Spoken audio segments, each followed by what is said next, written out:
di sini kami beranggotakan, yaitu saya sendiri absen 17, Muhammad Abdul Razak Toibi.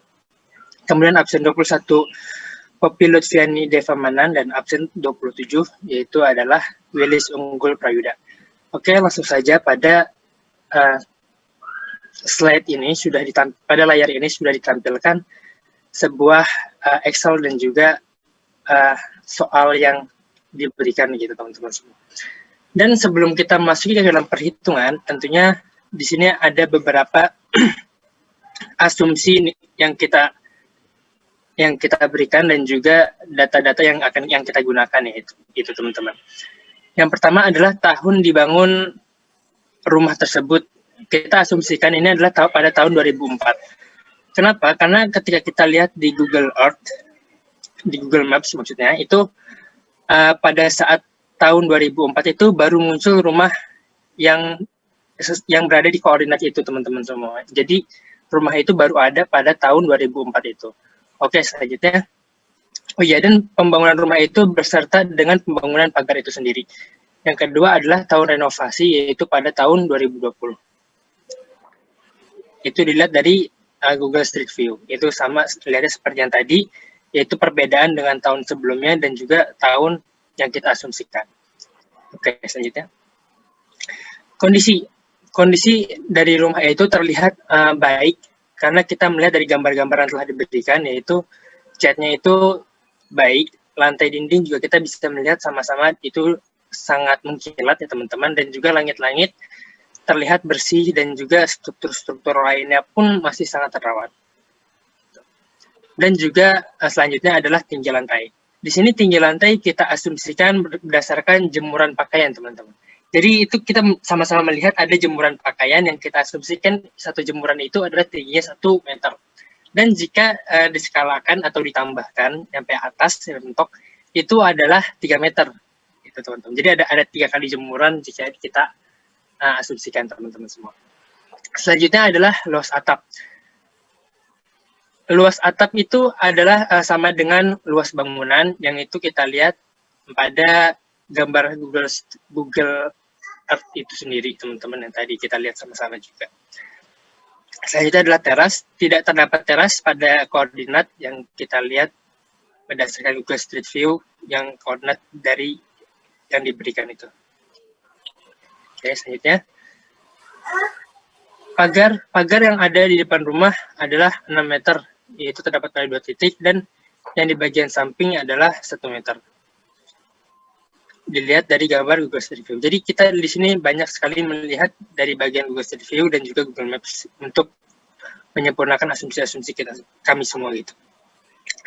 Struktur rangka itu kita dilihat adalah beton, dan juga struktur atap itu dari beton karena kita bisa melihatnya pada foto di samping, yaitu terdapat garis beton gitu, terdapat bangunan beton lagi, garis beton gitu yang dicat berwarna putih. Oke. Penutup atap kita bisa melihatnya dari gambar street view yang tadi juga, yaitu 50% spandek dan juga 50% genteng keramik. Ya. Selanjutnya untuk dinding itu kita bisa melihat sama-sama juga pada bagian gambar yang paling pertama itu terlihat bahwa kusen yang digunakan adalah kusen kayu, dan juga untuk pembentukan itu adalah Selson atau Hebel setebal 7,5 cm. Nah, kita juga bisa melihat bahwa langit-langitnya itu terbuat dari kayu, itu teman-teman semua. Terlihat sangat jelas di foto itu. Dan juga penutup lantai kita asumsikan menggunakan keramik KW1. Dan untuk saluran air sendiri pun kita mengasumsikan rumah tersebut menggunakan PDAM dengan harga Rp1.206.000 yang berdasarkan data pada link yang tertera di samping itu. Dan juga kelistrikan itu 2.200 watt dengan harga Rp1.363.000 yang kita peroleh dari link yang ada di kolom Excel tersebut juga. Pelapis dinding itu di sini kita menggunakan cat dan juga kayu lapis yang ada di ruang utama keluarga, gitu teman-teman. ya kayu lapis gitu. Dan juga luas bangunan adalah 100. Jadi luas dindingnya itu, lapis dinding itu ditambah dari cat dan juga kayu lapis yang diperoleh hasilnya adalah 100. Dan juga dinding kopel itu ada 2 buah. Yang dimana kita lihat dari gambar Google Street View itu ada sebelah-sebelahan rumah gitu. Oke, selanjutnya kita langsung saja masuk ke dalam perhitungan DKPB-nya. Oke, baik, selanjutnya untuk perhitungan bangunan. Berdasarkan asumsi-asumsi yang telah kami sampaikan sebelumnya, kami bisa mulai menghitung untuk bangunan. Kami menggunakan DKPB, atau dalam hal ini menggunakan pendekatan biaya. Oke, untuk yang pertama, nama bangunannya adalah residensial. Karena residensial dengan jumlah 1 lantai, maka kami asumsikan, maka kami kategorikan ke dalam jenis bangunan 1.1. Kemudian lokasinya berada di PJMI. Nah, untuk kondisi baik sekali dan informasi yang lain sudah kami sampaikan pada asumsi yang kami gunakan. Nah, selanjutnya untuk pagar, kami mengasumsikan bahwa panjang pagar dalam meter lari itu 7 meter dengan kondisi baik dan dibangun pada tahun 2004. Nah, selanjutnya kita akan masuk ke dalam perhitungan. Yang pertama untuk struktur bawah dengan luas sekian dan harga satuan di sini sudah kami sesuaikan dengan DKPB di Tangerang Selatan dan koefisien adjustment sedemikian rupa dan kami peroleh nilai berikut. Nah, untuk struktur rangka beton di sini yang perlu kita perhatikan adalah pengisian untuk koefisien adjustment karena tinggi lantai di sini dia hanya 3 meter, sedangkan pada panduan adalah 3,5 meter, sehingga kami melakukan penyesuaian dengan 3 dibagi 3,5 meter dan kami peroleh koefisien berikut. Oke, selanjutnya untuk beton, tidak ada hal khusus lain. Kemudian ada, penggunaan penutup atap, kami menggunakan spandek dan juga gendang keramik dengan asumsi 0,5. Nah, perlu diperhatikan di sini bahwa spandek adalah material penutup atap di sini material 5, sehingga kita perlu menyesuaikan berapa koefisien adjustment-nya. Kemudian untuk gendang keramik, dia koefisien adjustment 1, maka dengan angka-angka yang diperoleh di sini diperoleh nilai berikut. Nah, selanjutnya untuk dinding kusen kayu dengan asumsi menggunakan Salcon Hebel 7,5 cm. Nah, di sini yang perlu kita perhatikan karena rumah ini adalah couple 2 gitu ya. Jadi kita melakukan penyesuaian karena couple 2 itu memiliki penyesuaian min 15 sampai min 20, kita menggunakan nilai terendah. Jadi kita kurangi dan diperoleh nilai berikut. Selanjutnya untuk langit-langit kami menggunakan kayu dengan penghitungan demikian dan keramik KW1 atau kualitas 1 seperti berikut. Kemudian instalasi air. Nah, untuk PDAM di sini kami memperoleh harga yang kami dapatkan dari website 1.206.000. Kemudian untuk instalasi listrik dengan penghitungan demikian dan penyambungan PLN yang baru, kami memperoleh data 1,3 juta sekian. Untuk listrik 2.200 watt. Selanjutnya untuk pelapis dinding, sebenarnya untuk properti kami terdapat pelapis dinding dari stiker, namun kami mengambilkan hal tersebut karena menurut kami tidak memiliki pengaruh nilai yang sangat signifikan terhadap nilai rumah ini. Nah, untuk cat dan juga kayu lapis, kami koefisien ini diperoleh dari perbandingan yang kami buat di dalam sheet asumsi, yang mana untuk cat ini adalah luas 91/100, sehingga untuk yang kayu lapis adalah sisanya 1 dikurangi 0,91 ini. Kemudian untuk kayu lapis yang perlu diperhatikan teman-teman, di sini koefisien adjustment-nya adalah 1,22 karena kayu lapis itu merupakan material, oke sebentar,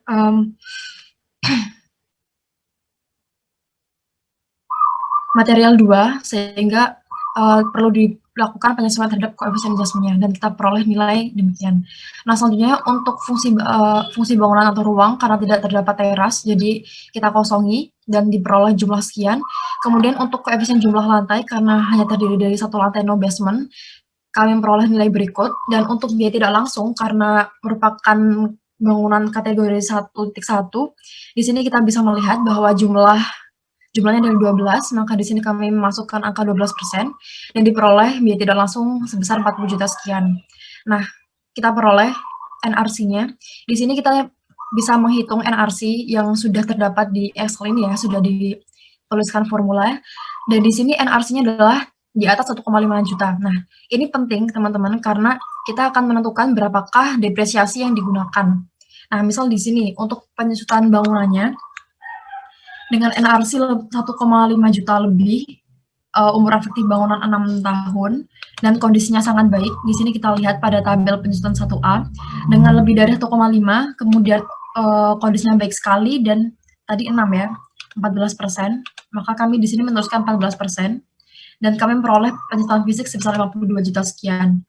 Untuk kemudian fungsi kami lewati, dan kemudian ada fasilitas. Fasilitas ini kami hanya memiliki pagar sepanjang 7 meter. Nah, volume di sini adalah panjang pagarnya ya, teman-teman. Kemudian untuk koefisiennya, karena menggunakan pagar besi, di sini adalah 1,37, bisa kita cek pada sheet material. Kemudian untuk umur efektifnya, ini dihitung secara otomatis di Excel dan berdasarkan data yang ada di atas. Kemudian untuk penyusutannya, kami menggunakan cara yang sama dengan kondisi pagar yang baik, kemudian umur efektif 17 tahun, maka diperoleh nilai penyusutan adalah 32%, dan kami memperoleh nilai penyusutan, untuk nilai dari pagar tersebut adalah 6 juta. Nah, kemudian kita jumlahkan, dan nilai bangunan berdasarkan hasil kumulatan adalah Rp330.849.000. Nah, adapun beberapa informasi tambahan seperti kolam ikan, di sini kami mensurvei beberapa jasa pembuatan kolam ikan, dalam hal ini kolam ikan hias di Tangerang Selatan, dengan 10 harga atau 10 data yang ada di sini, kami memperoleh harga rata-rata sekian, sehingga kami mengasumsikan bahwa harga ini adalah harga yang digunakan untuk membangun kolam ikan dengan ukuran yang standar ya. Ukuran standar kolam ikan kurang lebih dengan panjang 5P, lebar 3P, dan tinggi 2P. Nah, selanjutnya total properti yang ada di atas tanah tersebut berupa bangunan dan juga tambahan-tambahan properti seperti kolam ikan ini adalah Rp331.982.000. Selanjutnya untuk penilaian tanah, saya serahkan kepada Willis. Terima kasih.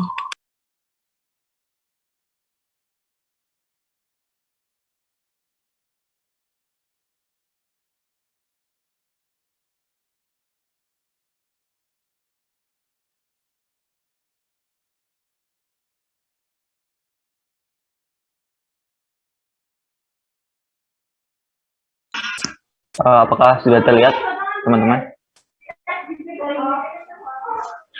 Sudah. Sudah, Will.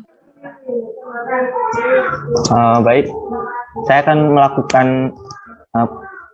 menjelaskan terkait dengan analisis perhitungan untuk nilai tanah. Jadi kami sebelumnya memisahkan antara perhitungan nilai bangunan dengan nilai tanah. Nilai bangunan menggunakan biaya dan tanah menggunakan data pasar. Jadi di sini kita menggunakan 3 objek pembanding untuk menghitung nilai tanah. Kita bisa lihat di sini untuk objek penilaian terletak di PJMI Bintaro. Kemudian objek pembanding 1 itu ada di ini Terkici Pisok depan kampus. Objek pembanding 2 ada di Puyuh, itu di dekat Puter di barat kampus. Kemudian data pembanding 3 ada di ini depan kampus juga di Pisau. Nah, kita bisa lihat di sini data pembanding 1 itu merupakan data jual beli ya, data transaksi. Kemudian data pembanding 2 dan 3 merupakan penawaran awal. Data pembanding 1 itu laku terjual pada Oktober 2019. Nah, penilaiannya adalah Juli 2021. Nah, kita bisa lihat di sini spesifikasi dari masing-masing objek. Objek-objek pembanding ini kami peroleh dari situs jual beli online, yaitu ada di rumah dijual dan ada juga yang di OLX.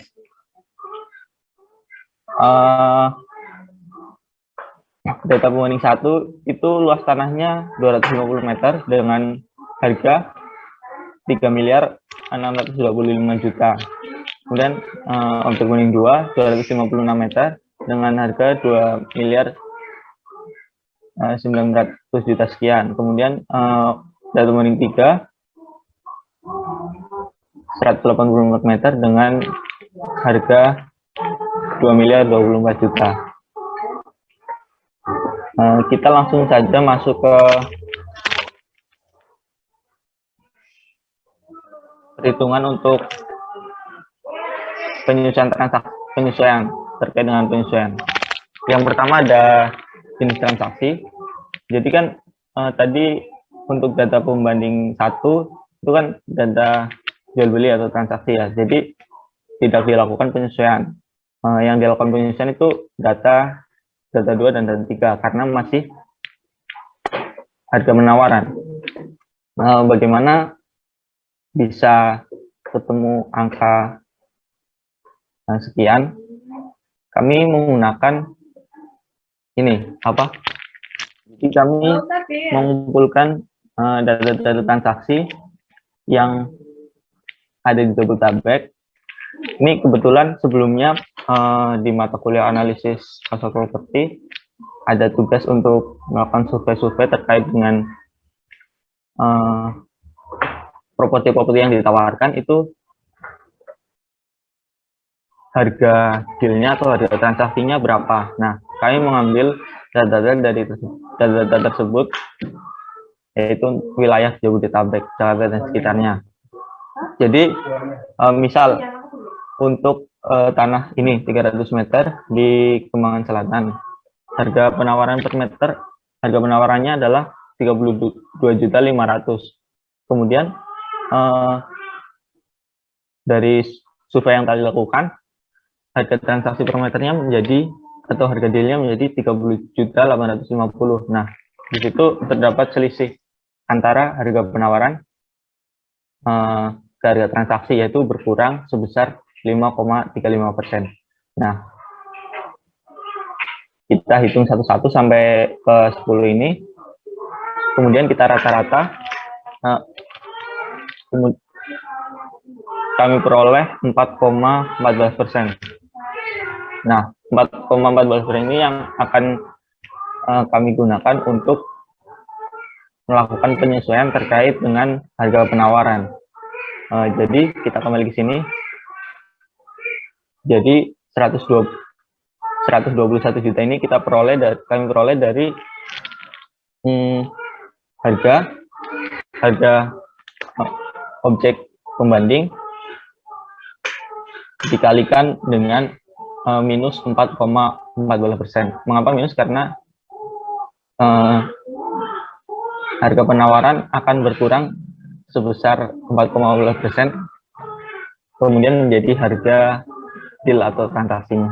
Begitupun dengan objek pembanding yang ketiga.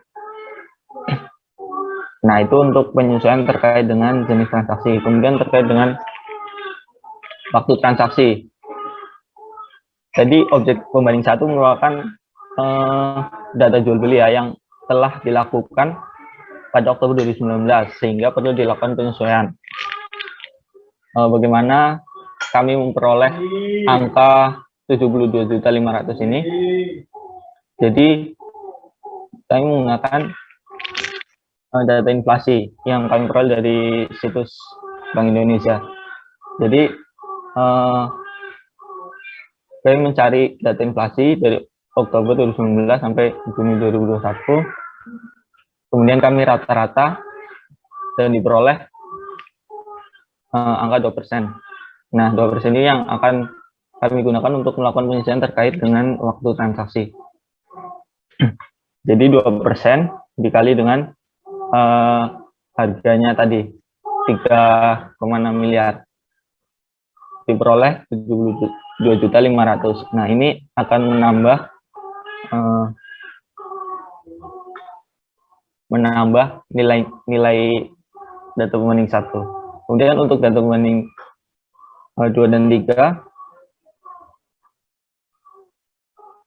karena ini merupakan penawaran dan selalu diupdate, jadi tidak ada penyesuaian terkait dengan waktu transaksi. Kemudian terkait dengan dokumen pemilikan, sama-sama SHM, jadi tidak ada penyesuaian. Nah, kemudian di sini ada harga setelah penyesuaian transaksi, yaitu 14.790 per meternya ini ya, untuk data kuning 1, data kuning 2 11.023.900, kemudian objek kuning 3 10.544.600. Nah, kemudian kita masuk ke terkait dengan lokasi. Di sini kami tidak penyesuaian terkait lokasi. Kenapa? Karena ini. Jadi kami membuat reasoning untuk terkait dengan penyesuaian lokasi dengan cara membuat rating score dan pengkategorian. Jadi kami sebelumnya membuat beberapa kategori antara objek penilaian maupun data pembanding dengan pusat-pusat kegiatan terdekat, misalnya stasiun, KRL, pusat perbelanjaan atau mall, rumah sakit, gerbang tol, dan jarak ke kampus. Nah, kami membuat rentang jarak dan kemudian skornya. Jarak 0 sampai 3 km, 4, 3,1 sampai 6, 3, 6,1 sampai 9, 2, 9,1 sampai seterusnya 1. Kemudian kita cari satu-satu jarak, misal untuk ke stasiun KRL dari objek penilaian jaraknya 2,4 ke stasiun Pondok Ranji, kemudian data pembanding 1 2,7, data pembanding 2 2,7, data pembanding 3 2,2. Nah, keempat jarak ini masuk ke dalam rentang 0 sampai 3 km. Jadi mendapat skor 4 untuk masing-masing objek. Begitupun seterusnya. Nah, dari skor-skor yang telah diperoleh kita jumlahkan. Jadi diperoleh untuk objek penilaian 19, data pembanding 1, 2, 3 juga 19. Nah, sebelumnya kami juga telah membuat pengkategorian. Jadi untuk jumlah skor 1 sampai 5 itu buruk, 6 sampai 10 itu sedang, 11 sampai 15 itu baik, 16 sampai 20 itu sangat baik. Ini kan berdasarkan, ini kan ada 5 kategori, terus skor maksimal 4, 5 kali 4 20. Terus ada 5 kategori, 20 dibagi 4, dibagi 5, jadi ada 4 kelas. Nah, jadi untuk masing-masing objek ini kategorinya sangat baik atau berarti sama semua. Jadi kami tidak melakukan penyesuaian terkait dengan lokasi. Kemudian terkait fisik tanah, yaitu luas. Kami juga tidak melakukan penyesuaian terkait luas. Kenapa? Padahal kan luasnya beda, ya. Karena kami melakukan penilaian secara terpisah antara bangunan dan tanah, jadi berapapun luas tanah objek pembandingnya, ketika total harganya sudah dibagi dengan luasnya, itu kan ketemu indikasi per meter. Jadi dalam satuan yang sama itu. Kecuali kalau kami melakukan penilaian itu digabung, misal data pembandingnya juga properti rumah dan bangunan, itu kan jadi harganya jadi satu gitu. Nah, ketika ada perbedaan luas tanah, nah itu baru dilakukan penyesuaian. Kemudian terkait bentuk sama, karena ini rata-rata di komplek perumahan, jadi kafling gitu, bentuknya beraturan persegi. Kemudian jenis tanah darat sama, konturnya rata sama, elevasinya juga rata dengan jalan sama, peruntukan untuk residensial sama, jadi kita lakukan penyesuaian. Dan terkait aksesibilitas, kami juga tidak melakukan penyesuaian karena ini sama antara objek penilaian dengan data pembanding itu di komplek perumahan itu. Ini kan tadi di PJMI, terus di Pisok, di Puter, itu jalannya itu jalan lingkungan atau jalan perumahan. Itu sama-sama masuk ke mobil, kemudian juga bisa dua arah. Jadi kami tidak melakukan penyesuaian. Nah, dari perhitungan yang telah kami lakukan, kami peroleh indikasi nilai per meternya 14 juta, 11 juta, 10 juta. Nah, kemudian kami melakukan pengumputan. Mengapa kami melakukan pengumputan paling tinggi ke objek banding 1? Karena ini merupakan data transaksi atau udah terjadi gitu. Jadi lebih nyata gitu. Nah, ini merupakan yang data 2 dan 3 tadi penawaran. Jadi kami melakukan pengumputan 40% untuk data banding 1 dan data banding 2 dan 3 sebesar masing-masing 30%. Jadi kemudian persentase tersebut kita kalikan dengan indikasi nilai per meter, ketemu 5.900.000, 3.300.000, 3.100.000. Nah, ketiga ini nilai ini kita jumlahkan, jadi indikasi nilai wajar per meter untuk objek yang sedang kami nilai adalah 12.386.550 rupiah. Kemudian 12 juta tadi dikalikan dengan total luasnya 120. Jadi saya peroleh nilai wajarnya untuk tanah adalah 1.486.386 rupiah. Nah, nilai tanah ini kemudian dijumlahkan dengan nilai bangunan akan menjadi nilai utuh dari properti yang sedang kami nilai.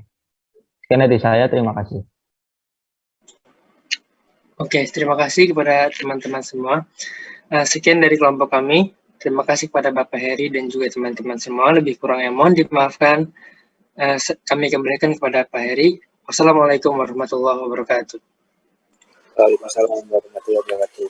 Kelompok 2, nanti kita coba komen mempertanyakan di setelah ketiga-tiganya presentasi ya. Kelompok 2 silakan. Bukan kelompok 2, kelompok 4 ya, kelompok 4, sorry. Baik Pak, sebentar, mohon izin saya share screen Pak.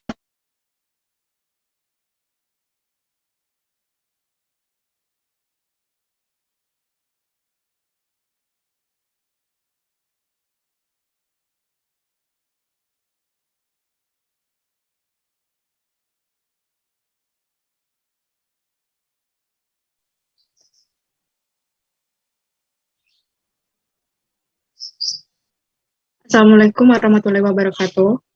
Kami dari kelompok 4 yang beranggotakan oleh Devi Permatasari absen nomor 4, Ibnu Karisma Bima Sakti absen nomor 12, Putih Lenggo Febi absen nomor 23.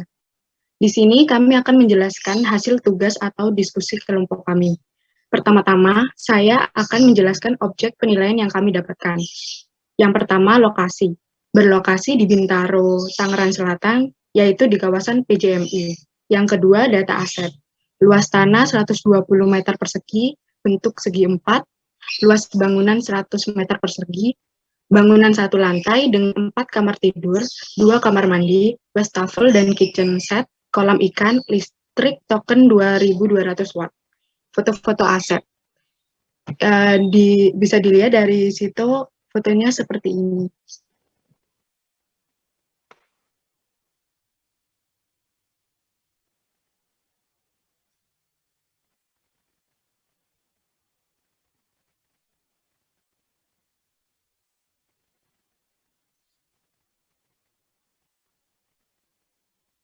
Dari data tersebut, kami menghasilkan beberapa asumsi, yaitu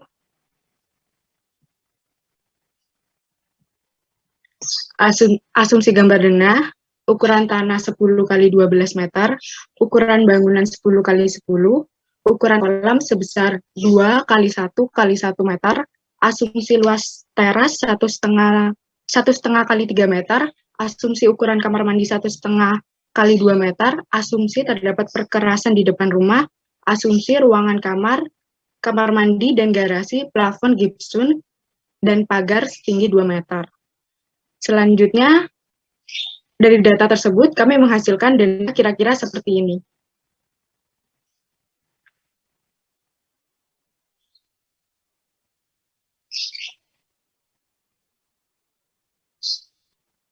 Nah, dari dana tersebut, kami menyimpulkan data bangunan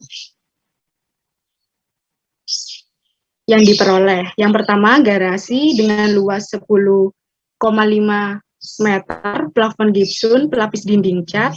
Yang kedua, ruang tamu dengan luas 9 meter, plafon kayu, pelapis dinding cat. Kamar 1, luas 10,5 meter, plafon gipsum, pelapis dinding cat. Kamar mandi dengan luas 3 meter, plafon gipsum, pelapis dinding cat dan keramik. Ruang keluarga dengan luas 10,5 meter, plafon kayu, pelapis dinding cat. Ruang keluarga yang kedua dengan luas 2,25 meter, plafon gipsum, pelapis dinding cat. Ruang makan dengan luas 12,25 meter, plafon kayu, pelapis dinding cat. Kamar yang kedua dengan luas 10,5 meter, plafon gipsum, pelapis dinding cat. Kamar yang ketiga dengan luas 8,75 meter, plafon gipsum, pelapis dinding cat. Dapur dengan luas 5,25 meter, plafon kayu, pelapis dinding cat. Dapur yang kedua dengan luas 2,25 meter, plafon kayu, pelapis dinding cat. Kamar mandi yang kedua dengan luas 2,25 meter, plafon kayu, pelapis dinding cat. Dan kamar yang keempat dengan luas 12,25 meter, plafon gipsum, pelapis dinding cat. Jadi dari data tersebut kita total jenis langit-langitnya yang gipsum seluas 60,75 meter, terus yang kayu dengan luas 39,25 meter, dan dari data tersebut juga pelapis dindingnya yang cat dengan luas 8,475 meter, yang kayu 12,25 meter, yang ketiga keramik dengan luas 3 meter. Selanjutnya untuk kolam ikan, kami mengasumsikan dengan menggunakan RAB yang diperoleh dari kolam yang berukuran 4 x 2 x 1,5 meter. Jadi, dapat disimpulkan harga kolam dengan volume 12 meter kubik, yaitu 22.417.200 atau 1.868.100 per meter kubik. Nah, perhitungan selanjutnya akan dijelaskan oleh teman saya, Putih. Baik, selanjutnya kita masuk ke bagian contoh perhitungan. Apakah ini perlu dibesarkan sedikit lagi, teman-teman, atau sudah cukup seperti ini? Cukup. Oke. Nah, kita langsung saja. Yang pertama itu kita masuk ke kondisi bangunan. Seperti yang kita lihat di objek penilaian tadi, kondisi bangunannya itu baik ya. Dan itu tahun penilaiannya kami nilai di tahun 2021, dengan tahun dibangun itu 2012. Kenapa kami ngambil 2012? Itu karena asumsi rumahnya masih sangat bagus ya. Seperti yang kita lihat di objek penilaian tadi, itu diasumsikan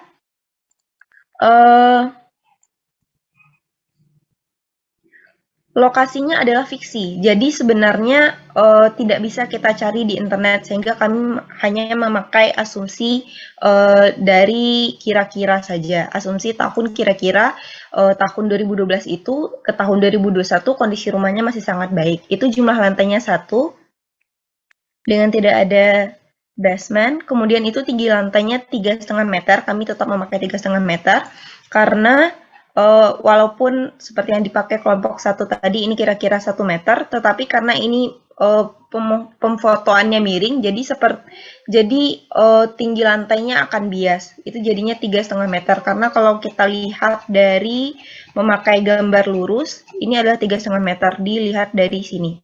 Asumsi kami seperti itu. Kemudian itu luas bangunannya adalah dengan kondisi tanahnya normal, luas bangunannya adalah 100 meter persegi, luas 100 meter persegi, ornamen dan kopelnya tidak ada. Kemudian untuk luas fungsi bangunan atau ruangnya itu selasar luar beratap atau terasnya itu kami 4,5 meter. Itu kami dapat dari Dena. Nah, kemudian itu kolamnya adalah 2 meter per 2 meter kubik dengan luas 2 kali 1 kali 1.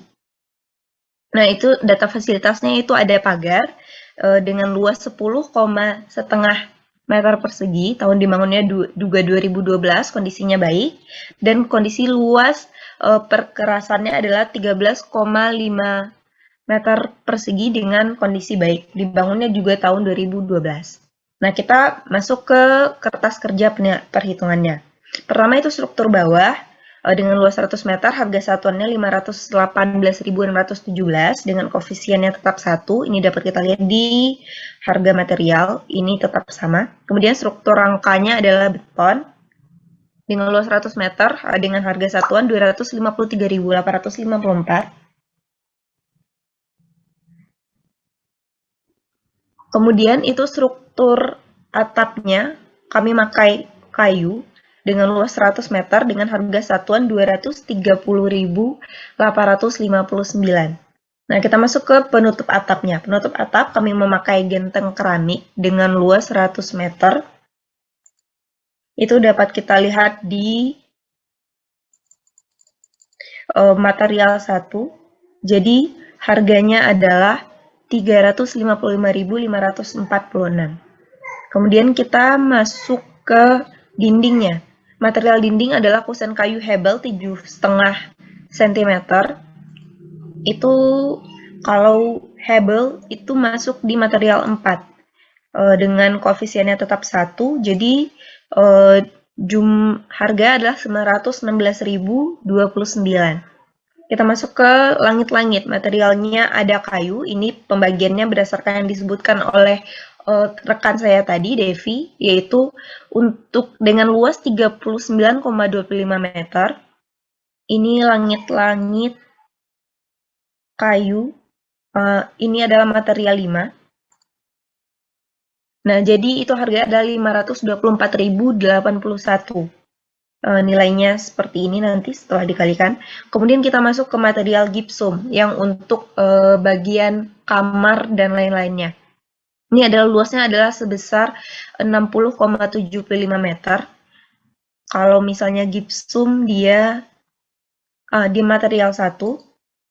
Di material 1 itu harga 227.020 dengan dikalikan dengan luasnya adalah 13.791.000 seperti yang tertera. Nah, kita masuk ke penutup lantai. Penutup lantai ini kami ada keramik. Keramik Pesawati adalah material 2. Berarti harganya adalah 312.159 dengan nilainya yang tertera. Kemudian untuk instalisasi air itu 95.889. Kemudian untuk penyambungnya yaitu PDAM, kami cari di internet itu adalah harganya 1.500.000. Untuk instalisasi listrik ini harganya adalah 40.208. Untuk PLN-nya itu 2.082.000. Kemudian untuk pelapis dinding ini ada 3 kami memakainya, yaitu keramik KW1 yang untuk bagian wallpaper dari ruang tamu yaitu Rp1.033.330 dengan nilai yang tertera. Kemudian ada kayu lapis yaitu 12,25 meter yaitu 512.048. Kemudian ada cat untuk sisanya yaitu seluas 84,75 meter dengan harga satuan 87.437. Cara-caranya masih sama seperti tadi, kita lihat material dulu, kemudian kita lihat DKPB 4, tapi tidak saya detailkan sekali ya. Nah, selanjutnya kita masuk ke fungsi bangunan atau ruang. Yang pertama ini adalah selasar luar beratap atau terasnya. Dengan luas 4,5 meter, itu harga satuannya adalah 3.270.426 dengan koefisien adjustment-nya 0,5. Nah, kita masuk ke yang kedua, ada kolam. Itu dengan luasnya 2 meter kubik, itu dengan perhitungan harga satuannya 1.868.100. Ini sudah dijelaskan oleh rekan saya tadi, Devi, bagaimana cara mencarinya, itu dengan cara perbandingan RAB. Nah, jumlah lantainya adalah non-basement, kemudian harganya adalah 338.137 338.137.266 seperti yang tertera. Jadi jumlah biaya tidak langsungnya adalah seperti yang tertera dengan koefisiennya adalah 12%. Jadi ini replacement cost-nya adalah 378.713.738,68. Dengan penyusunan fisik, karena itu umur dari 2012, jadi umur efektif bangunannya adalah 9 tahun. Jadi koefisien itunya adalah 26% kalau untuk kami. Jadi nilai bangunan setelah penyusutannya adalah 280 juta sekian seperti yang tertera. Kemudian kita masuk ke untuk tambahan fasilitasnya seperti pagar dan perkerasan ya, yaitu ada pasangan batako tinggi 2 meter itu dengan volume 10,5 meter. Itu harga satuannya adalah 1.926.789 dengan koefisien adjustment-nya adalah 0,673 dengan umur efektifnya 9 sehingga penyusutannya adalah 26%. Sehingga nilainya adalah seperti yang tertera, 10 juta sekian.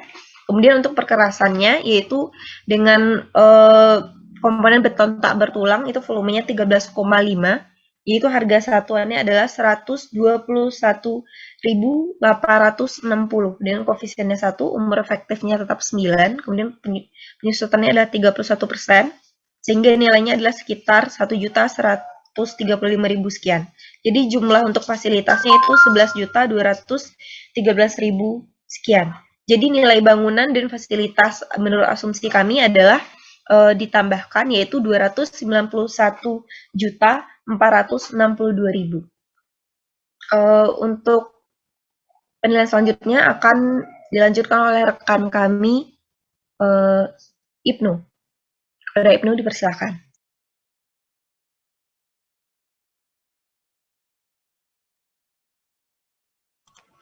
Baik, saya akan mempresentasikan bagaimana kelompok kami menemukan nilai tanah dari properti tersebut.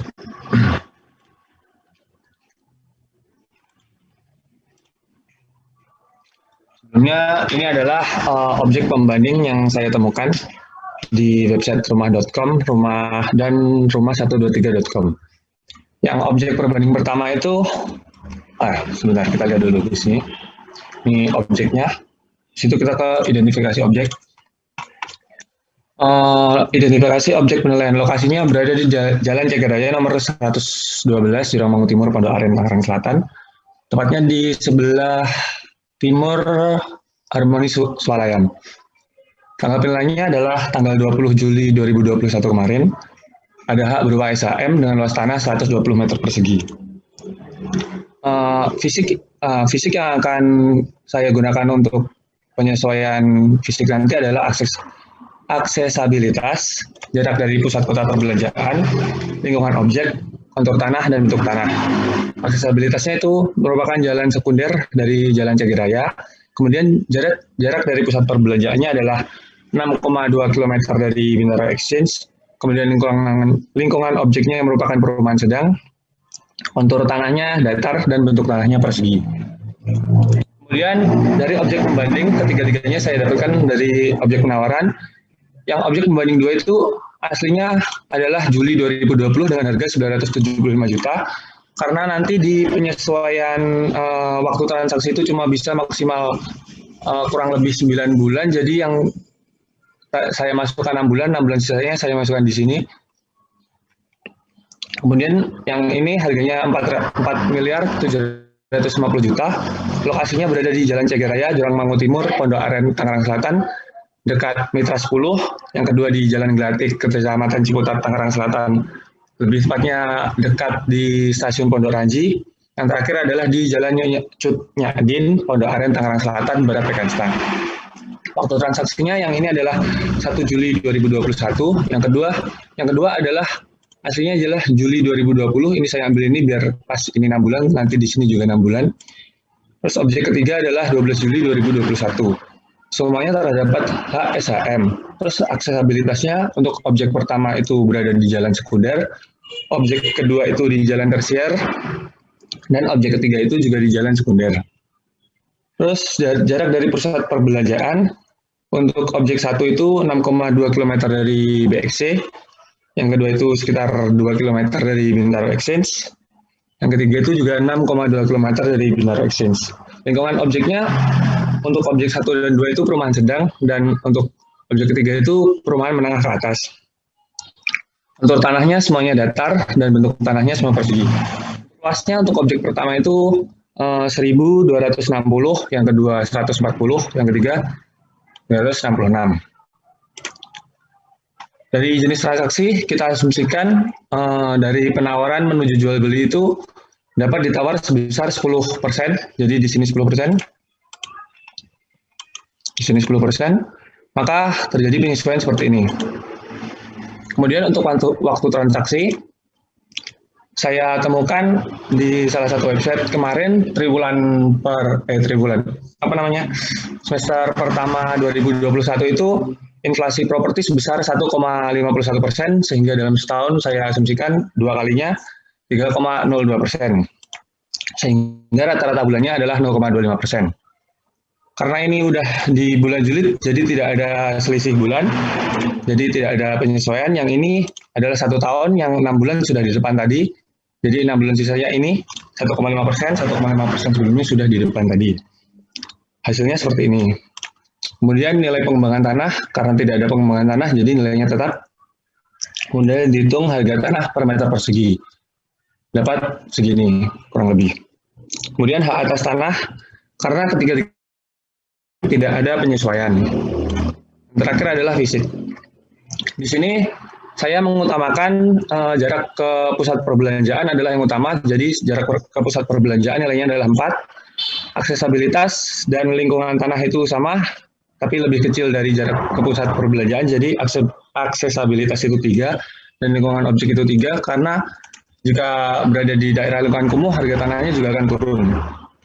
Kemudian untuk kontur tanah dan bentuk tanah saya nilai 2, dan mereka sama karena lebih tidak berpengaruh daripada aksesabilitas dan jarak dari pusat perbelanjaan dan lingkungan objek. Bisa dilihat seperti ini. Nilai aksesibilitas 3, nilai jarak dari pusat perbelanjaan 4, nilai lingkungan objeknya juga 3, kontur tanahnya 2, bentuk tanahnya juga 2. Terus kemudian akan dihitung otomatis oleh Excel penyesuaiannya seperti ini. Kemudian untuk rekapitulasi identifikasi objek penilaian dan objek pembanding. Ini adalah hasil dari objek penilaian dan objek pembanding yang tadi.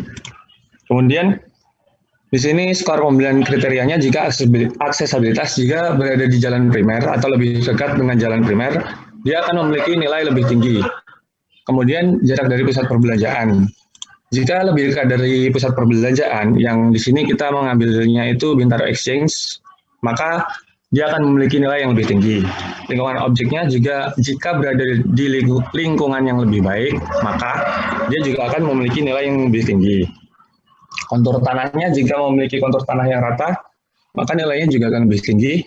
Yang terakhir, bentuk tanahnya jika bentuk tanahnya persegi, jadi mereka memiliki nilai yang tinggi. Terus untuk di sini, objek pilihannya, ini kenapa saya kasih 4 di jalan sekunder, karena yang 5 itu adalah jalan primer. Jadi untuk jalan sekunder saya kasih nilai 4 dan jalan tersier 3, sisanya adalah yang belum ada jalan. Kemudian jarak dari pusat perbelanjaan, objek pembanding 2 saya kasih 5 karena 1 sampai 2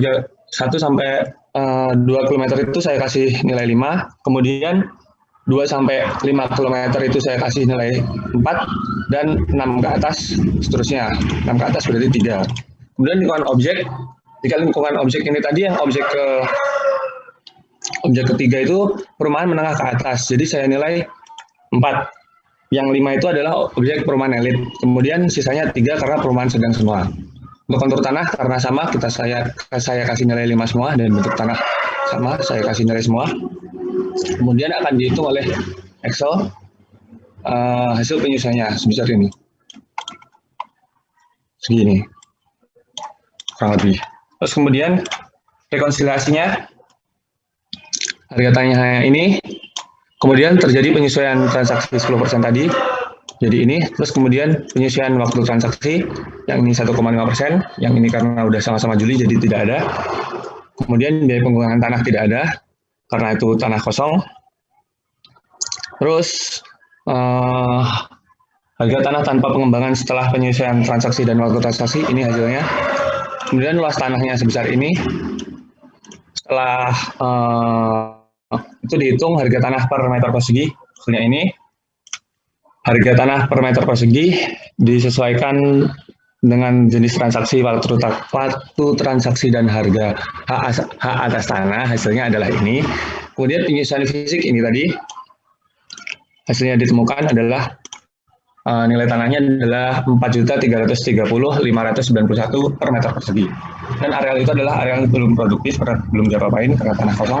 Jadi kesimpulan nilai tanahnya adalah 519.670.920 dan kesimpulan nilai properti sebesar 800 juta sekian. Terima kasih.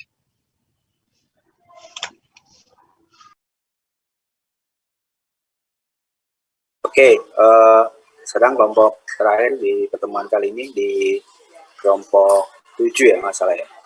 Silakan. Nanti setelah itu kita diskusi coba. Baik, sebentar Pak.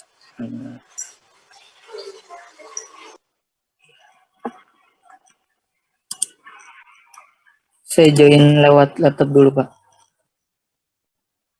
Ya, silakan.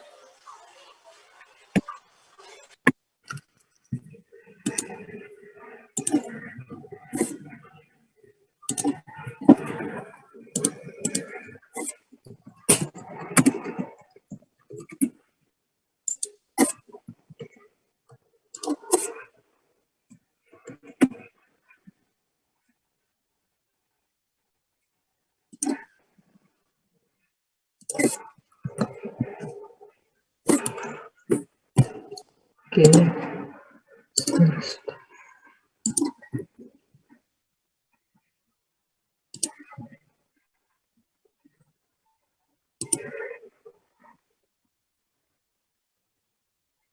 Sebentar.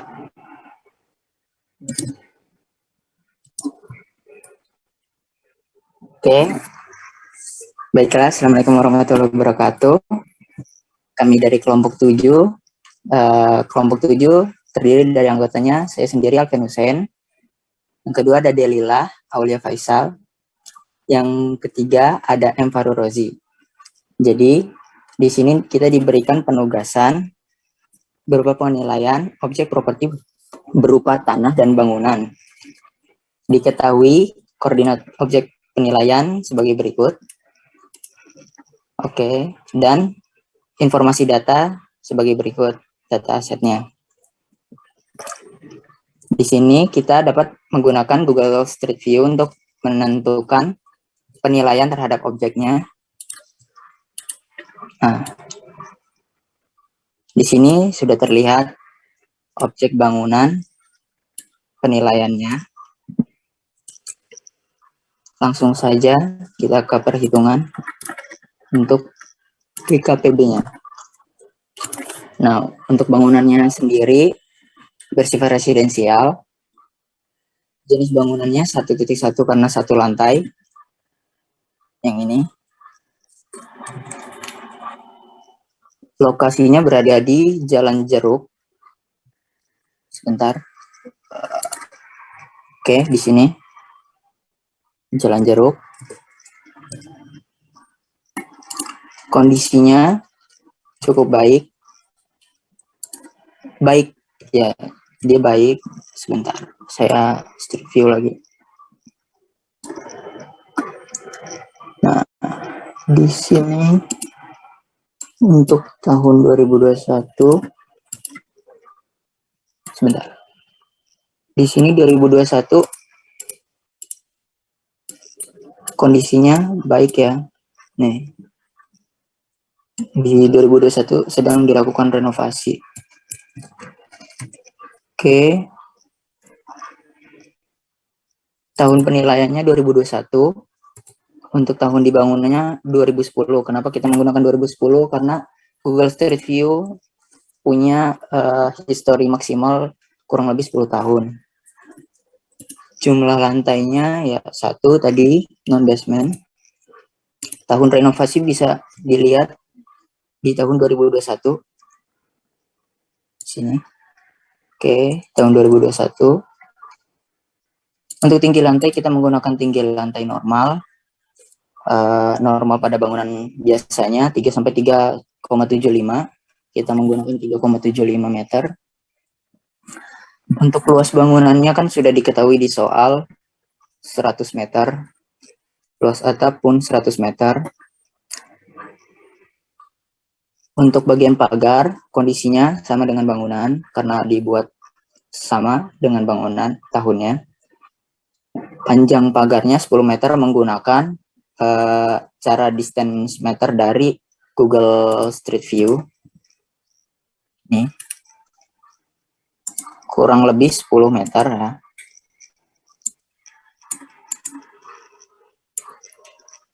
Oke. Lanjut. Untuk DKPB-nya wilayah Tangerang Selatan. Untuk biaya langsung, kita struktur bawah. Itu luasnya 100 meter persegi dengan harga satuan 518. Oh iya, sebentar. Untuk DKPB-nya kita melakukan penyesuaian terlebih dahulu.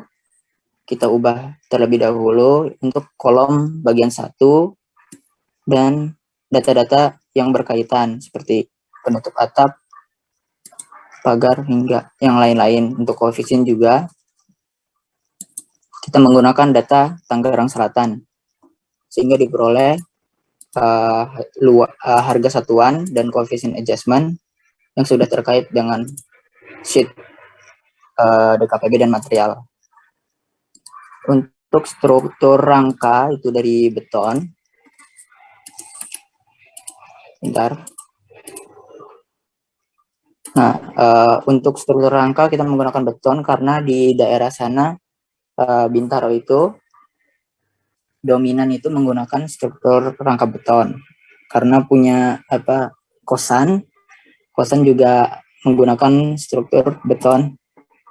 Nah, luasnya ini kan luas bangunannya 100, harga satuannya menggunakan harga satuan dari DKPB ini. Untuk struktur rangka beton 253.854 ya. Yang ini nih. Oke. Struktur rangka beton. Nah, koefisien adjustment-nya itu 1 dari material juga. Nah, nilainya dari hasil perkalian ini semua. Struktur atap kita menggunakan baja ringan. Nah, kita baja ringan ini hanya asumsi saja. Untuk perhitungan sama dengan perhitungan di atasnya, harga satuan menggunakan yang DKPB-nya, koefisien menggunakan sheet materialnya. Untuk penutup atap kita menggunakan genteng keramik. Kita asumsikan genteng keramik karena menurut Google Street View seperti itu. Untuk dindingnya kita menggunakan kusen kayu dengan Selcon Hebel 7,5. Ini didapatkan dari foto pada soal. Nah, ini untuk pintu-pintunya menggunakan kusen kayu semua ya. Lanjut, langit-langit itu menggunakan kayu seperti pada gambar yang sudah tertera ya. Untuk penutup lantai menggunakan keramik KW1. Di soal terdapat foto lantai dan kita mengasumsikannya menggunakan keramik KW1 karena tampak terlihat seperti keramik. Selanjutnya untuk instalasi air ini menggunakan PDAM. Untuk harga satuan kita menggunakan sumber internet. Kita dapatkan harga 1.206.000 seperti kelompok 1 juga sama. Untuk instalasi listrik kita menggunakan internet juga. Didapatkan harga satuan 2.372.200. Selanjutnya untuk pelapis dinding. Pelapis dinding itu kita mengasumsikan ada 3 tipe. Yang pertama ada cat, yang kedua kayu lapis, yang ketiga keramik. Yang cat itu seperti pada gambar, nih dindingnya memakai cat. Untuk lapis kayu lapis ini sesuai dengan gambar di sini. Kita menentukan luasnya itu untuk kayu lapis ini sesuai dengan luas ruang tamu. Nah, karena ini satu dinding doang, karena luasnya sama dengan luas lantai di ruang tamu. Kita asumsikan seperti itu sehingga didapatkan luas sekian. Dan untuk keramik KW1 ini mungkin tidak ada di gambar, namun kita mengasumsikannya pada setiap kamar mandi itu menggunakan keramik KW1. Karena di kamar mandi sering terdapat cipratan air sehingga menyebabkan cat dinding mudah terkelupas dan dinding gampang retak. Oleh karena itu kita asumsikan menggunakan keramik KW1. Nah, ruangan kamar mandi ini ada 2, sehingga kita menentukan luasnya dari luas kamar mandi itu, luas kamar mandi normal 1,5 dikali 2,5 meter, dikali 2, duanya ini dua buah kamar mandi, sehingga didapatkan 7,5 meter persegi. Kita gunakan perkalian seperti perhitungan pada di atasnya, sehingga didapatkan hasil 7.749.975. Dari seluruh biaya langsung ini kita totalkan, didapatkan hasil sekian 300 jutaan. Oke, langsung ke pagar. Nah, menggali koefisien jumlah lantai. Nah, jumlah lantainya nih 1 kan, non basement dia. Oke, ini langsung terkait rumus. Untuk biaya tidak langsungnya 12% diambil dari sini, 12, kita kategori jenis 1.1, 12. Penyusutan fisiknya di sini. Untuk umur efektif bangunan 4, NRC 5 juta. Penyusutan fisiknya 30%. 30% ini dari tabel depresiasi bangunan 1.1 dengan kategori baik. Kemunduran fungsi tidak ada, kita lewat karena dari renovasi juga dia. Untuk pagar menggunakan tadi distance meter dari street view. Volumenya ini panjang pagarnya, harga satuannya 952.670, dan penyusutannya juga sama dari tabel depresiasi. Nah, sehingga didapatkan jumlah nilai bangunan dan fasilitas sekitar 386.223.560, dan nilai bangunan setelah pembulatan 386.224 juta. Untuk perhitungan DKPB mungkin sekian. Kita lanjutkan ke perhitungan KKP tanah. Akan dilanjutkan oleh Delila. Baik, terima kasih Alfian. Kali ini saya akan menjelaskan tentang penilaian tanah. Yang pertama itu kita identifikasi dulu objek penilaiannya. Yang pertama lokasinya itu di Jalan Jeruk, tanggal penilaiannya itu 25 Juli 2021. Memiliki hak berupa hak milik, luas tanah di soal itu ada 120 meter persegi. Adapun faktor fisik yang kami gunakan dalam objek penilaian ini adalah luas tanah, yaitu 120 meter persegi, konturnya itu rata, elevasinya itu lebih tinggi daripada jalan, fisiknya itu berbentuk persegi kalau dilihat dari Google Street View, faktor fisik kelima itu sudah terbangun.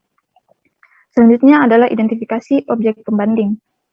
Scroll ke bawah, Pian. Adapun objek pembanding yang kami gunakan itu kita peroleh dari internet, lebih tepatnya di web OLX. Objek pembanding satu itu kita menggunakan jenis transaksi penawaran dengan harga 2.800.000.000. Lokasinya itu di Bintaro sektor 5. Waktu transaksinya itu 7 Juli 2020, memiliki hak berupa sertifikat hak milik. Faktor fisik pertama itu memiliki luas tanah 200 meter persegi, konturnya rata, elevasi lebih tinggi daripada jalan, bentuknya itu persegi, dan faktor fisik kelima itu siap digunakan. Di sini maksudnya tanah itu sudah kosong, sudah bersih, jadi sudah siap digunakan. Yang selanjutnya adalah objek pembanding 2, jenis transaksinya penawaran dengan harga 2.024.000.000. Lokasinya di Bintaro sektor 5. Adapun waktu transaksinya itu 3 Juni 2020, kepemilikannya itu ada hak berupa SHM. Faktor fisik pertama itu luas tanahnya 184 meter persegi. Konturnya rata, elevasi itu lebih tinggi daripada jalan, dilihat dari foto yang terdapat pada webnya. Berbentuk persegi panjang, dan belum siap digunakan karena di tanahnya itu masih terdapat rumput-rumput liar yang sangat banyak, terus ada juga pohon-pohon kayak pohon pisang, dan lain-lain. Selanjutnya ada objek pembanding 3, yaitu memiliki jenis transaksi penawaran dengan harga 2.944.000.000. Letaknya di Jalan Puyuh, Bintaro Jaya, Sektor 5, Tangerang Selatan. Waktu transaksinya 22 Juli 2021, memiliki hak kepemilikan berupa SHM, luas tanahnya 256 meter persegi, kontur dari foto di webnya itu rata, elevasinya sama dengan jalan, bentuknya itu persegi dan siap digunakan. Selanjutnya scroll ke bawah, Pian. Nah, sebelumnya meskipun tanah ini itu kosong, tetapi kita perlu masukkan salah satu input di tabel ini, yaitu di luas tanah, agar kita dapat melanjutkan ke step selanjutnya. Nah, di sini kita masukkan luas tanahnya 200, objek kedua 184, objek ketiga 256.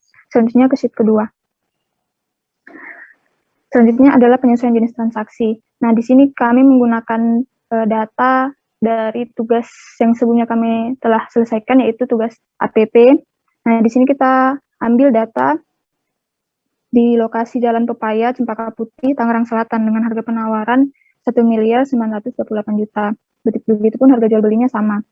Untuk yang kedua itu lokasinya di Jalan Paradise Serpong City, Babakan, Setu, Tangerang Selatan dengan harga penawaran 1.300.000 dan begitupun harga jual belinya. Yang ketiga itu lokasinya di Puspitek Serpong, harga penawarannya 990.000.000 dengan harga jual beli 975.000.000. Selanjutnya harga tersebut dirata-ratakan. Pian, tolong naik ke atas dulu, scroll ke atas. Rata-rata dari harga penawarannya itu 1.406.000.000 dan harga jual belinya itu 1.401.000.000. Selanjutnya itu disesuaikan dan diperoleh penyesuaian jenis transaksinya itu minus 0,36%. Selanjutnya scroll down.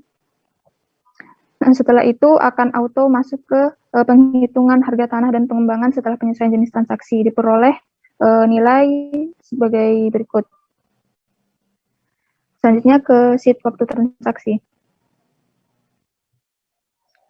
Untuk waktu transaksi, kami menggunakan teknik penggunaan data invasi, di mana data invasi itu diperoleh dari internet sebesar 3%, dan akan disesuaikan dengan jumlah bulan, yaitu 12, jadi 0,25%. Hasilnya itu akan diperoleh sebagai berikut. Selanjutnya pada sheet keempat, nilai pengembangan tanah.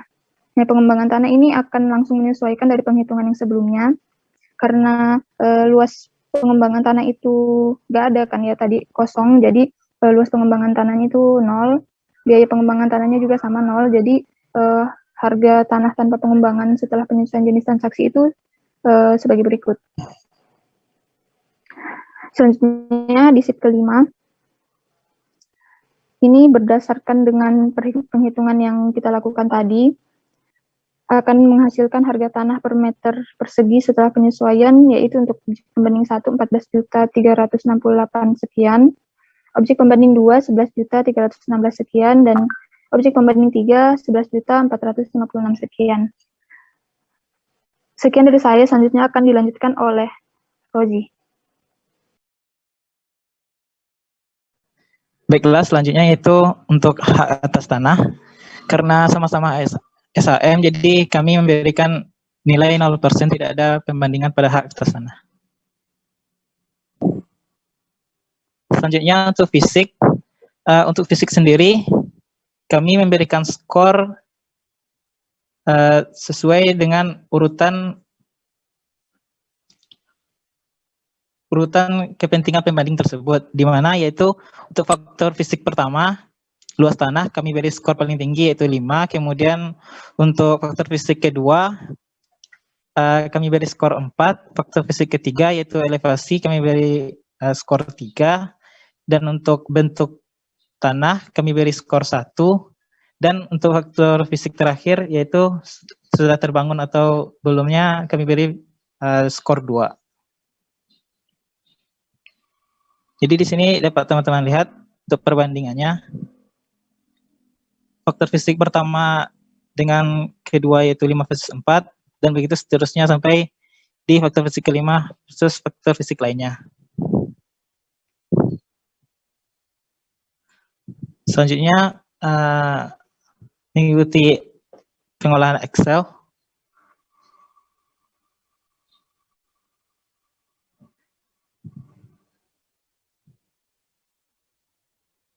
Dan sampai kepada kesimpulan, skor ke atas sekian.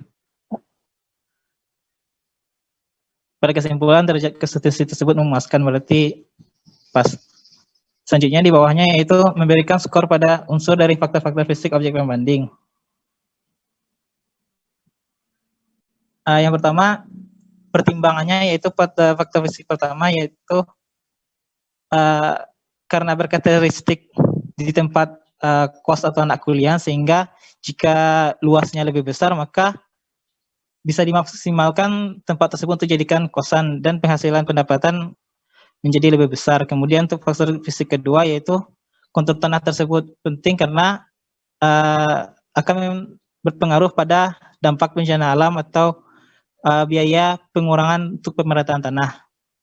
Kemudian untuk faktor fisik ketiga yaitu elevasi tinggi dari jalan tersebut berpengaruh pada keadaan apakah itu rawan banjir atau enggak. Kemudian untuk faktor fisik yang keempat mempengaruhi luas untuk peruntukannya, karena kalau bentuknya tersebut persegi yang beraturan dapat memaksimalkan untuk pembangunan bangunannya.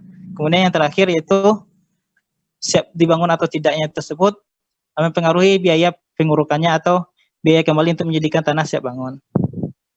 Dan pemberian skor tersebut dapat teman-teman lihat pada tabel di bawah.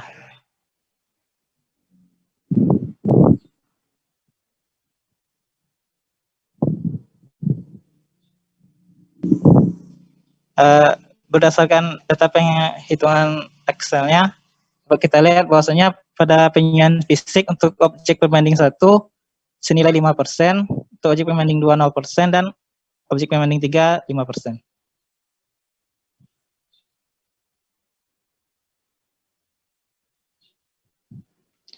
Lanjut pada rekapitulasi penghitungan. Yang pertama untuk harga tanah pengembangan dapat teman-teman lihat.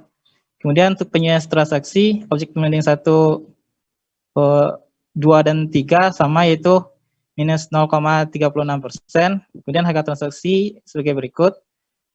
Penyisian waktu untuk objek pembanding 1 3%, untuk objek pembanding 2 3,5%, dan objek pembanding 3 0%, tidak ada penyisian waktu transaksi. Kemudian harga tanah setelah penyesuaian, biaya pengembangan tidak ada. Harga tanah tanpa pengembangan setelah penyesuaian, kemudian luas tanah, harga transaksi, dan terakhir nilai indikasi tanah objek penilaian, yaitu skornya di sini 12.811.545. Mungkin sekian. Saya kembalikan kepada. Baik, terima kasih teman-teman.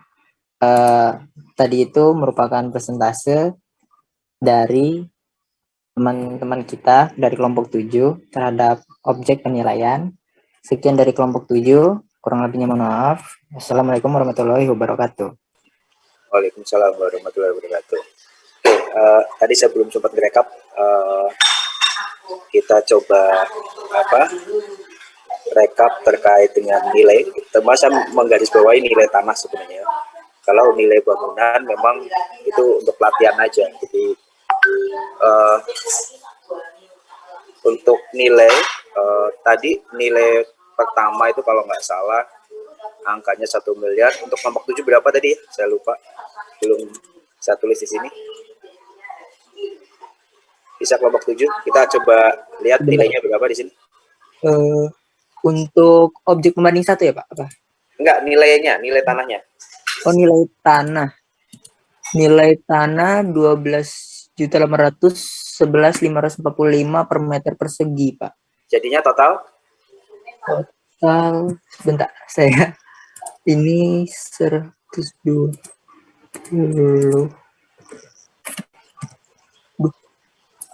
Bentar, Pak. Ini Excelnya kunci.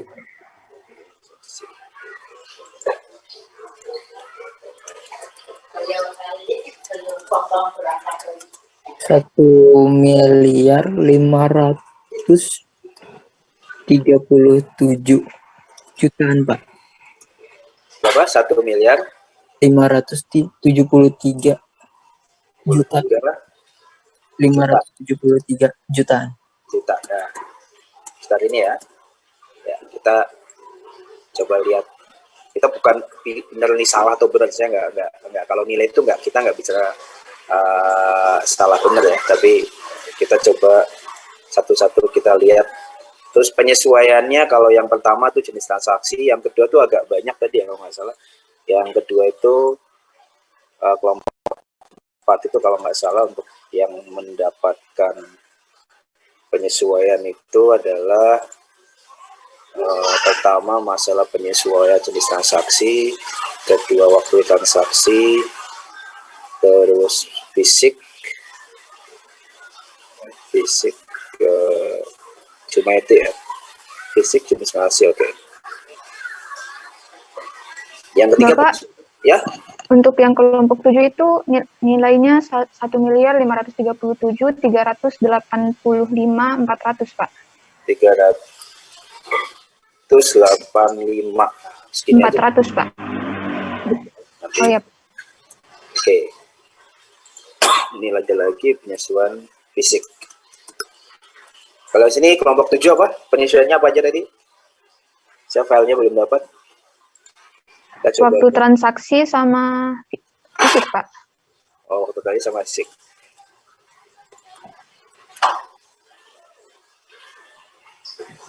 Sama penyesuaian fisik ya.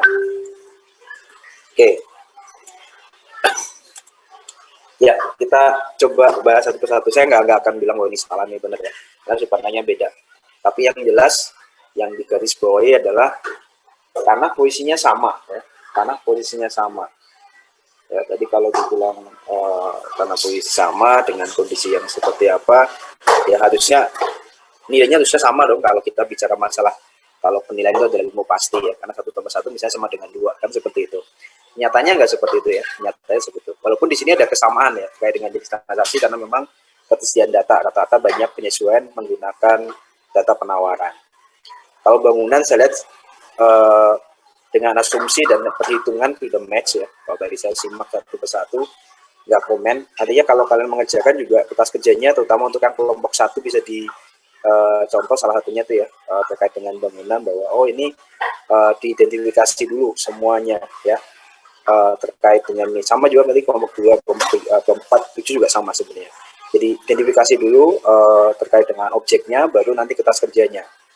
Ya, jadi palingnya kita udah punya catatan terkait dengan betonnya apa sih, strukturnya apa sih, gitu kan. Kemudian kalau kalian mengerjakan itu sebagai modal kalian nanti ya untuk tugas finalnya kalian buat kertas kerjanya seperti itu ya. Dalam satu Excel misalnya penilaian tanah dan juga bangunannya misalnya. Atau terpisah nggak apa-apa. Satu untuk bangunan, satunya untuk tanahnya. Jadi dibuat seperti itu. Nah, tinggal ditempel di ini. Nanti mungkin ada yang hitung-hitungannya atau kertas kerjanya saya minta kirim ke saya ya melalui saya sediakan folder, kalian upload di situ, kalian kirim ke saya kertas kerjanya ya setelah ujian. Jadi nanti saya juga bisa lihat kertas kerjanya seperti apa, file Excel-nya ya terutama. Jadi kita coba lihat kesini lagi untuk penilaian tanah ya. Ya tadi saya senang ketika melakukan penilaian tanah nggak terlalu banyak penyesuaian, itu yang saya suka pertama. Ya walaupun tadi misalnya ada parameter-parameter yang mungkin nanti akan menjadi pertanyaan ya. Misalnya terkait dengan penyusunan fisik, jarak itu seperti apa dan sebagainya. Tapi beberapa saya pikir sudah cukup bagus dalam melakukan reasoning. Artinya, oh ini saya reasoningnya adalah ini ya. Itu cukup bagus. Nah itu nanti akan ditanyakan oleh pemeriksa kalau memang dilakukan pemeriksaan. Nah, overall saya cukup puas dengan hasil penilaian yang dilakukan kelompok 1, 4, dan 7 walaupun memang dengan kondisi yang apa adanya. Ya. Dan itu penilai di dunia nyata seperti itu. Ya.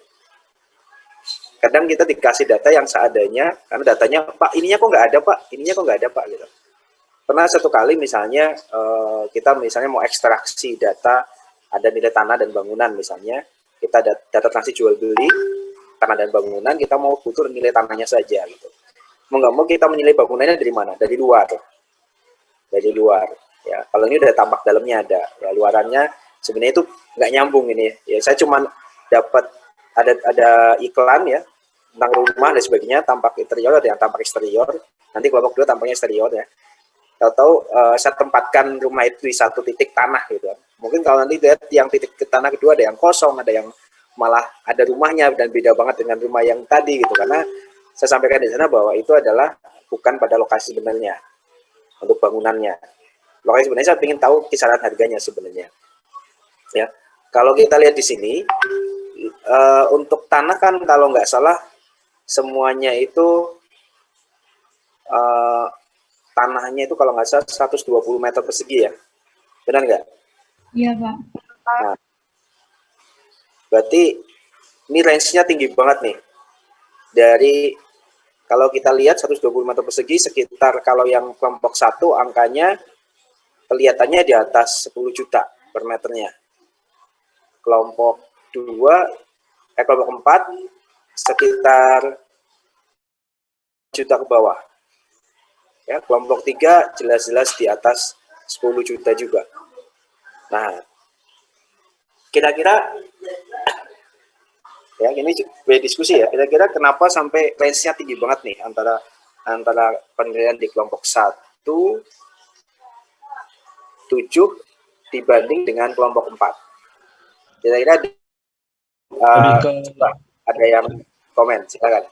Lebih ke data pembanding yang diambil sih Pak. Ya, terus kira-kira kalau tadi di presentasi, kalau dibilang dari data pembanding ya, lokasi kita tahu ya lokasinya di PJMI ya, saat ini di PJMI kalau nggak salah ya, di daerah ya di PJMI kalau nggak salah. Nah, kira-kira yang mendekati sebenarnya yang mana sih? Kita diskus saja. Saya nggak akan menyalahkan satu dan lainnya, nggak. Kita diskus karena saya lebih menyoroti perbedaannya gitu, dan kita ketika beda seperti ini, apa yang harus kita lakukan gitu. Karena memang ini wajar ya di dalam penilaian itu seperti ini hasilnya akan range-nya jauh. Saya juga dulu pernah dipertanyakan, Pak ini range-nya jauh, sepanjang kita bisa menjelaskan, ya itulah opini saya misalnya gitu. Saya sempat juga waktu itu sudah mengubah nilainya gitu, saya nggak mau gitu, karena menurut beliau itu misalnya dari pimpinan nggak wajar nilainya segitu, kalaupun nggak wajar ya tunjukkan juga gitu. Jadi sekarang coba atau kalau nggak kelompok 1 kira-kira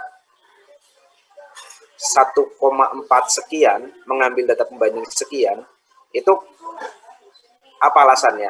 Itu juga kelompok 4 ya. Jadi diskusi aja kita, karena perbedaannya cukup jauh nih ya, kelompok 1 dan 4 ya, itu cukup jauh, antara 7 dan 4 juga jauh, walaupun memang antara 1 dan 7 yang mendekati lah 1,4, berarti rata-rata di PJM itu 10 jutaan ke atas. Nah, yang tahu daerah Tangsel ada nggak ya, orang Tangsel? Ada nggak?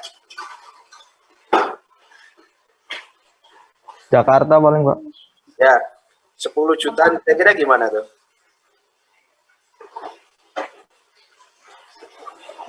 Gimana, Pak? 10 jutaan kira-kira di daerah PJMI. Kita bicara PJMI ya, sekitaran Ceger. Itu masuk nggak kira-kira? Roza gimana, Cak? Jakarta Barat. Dekat kan, Cak?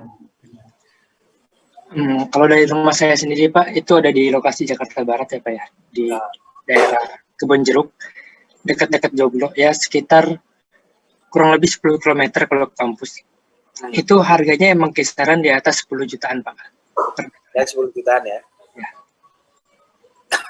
Oke, nah kalau saya lebih fokus ke perbedaannya sebenarnya. Tadi kalau dibilang pemilihan data pembanding ya. Nah, kelompok 4, kira-kira data pembandingnya itu kemarin kira-kira ya, ngambil di daerah yang dipilih tadi, itu kira-kira alasannya apa? Daerahnya kalau nggak salah tadi untuk pembanding di kelompok 4 itu, bentar.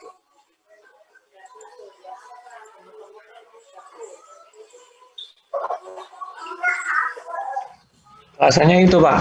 Saya kan sebelumnya browsing harga tanah di daerah Pondok Aren itu sekitar 5,6 sampai 7,5-an kan, Pak. Nah, jadi saya nggak berani ngambil data yang di atas 10 juta, Pak.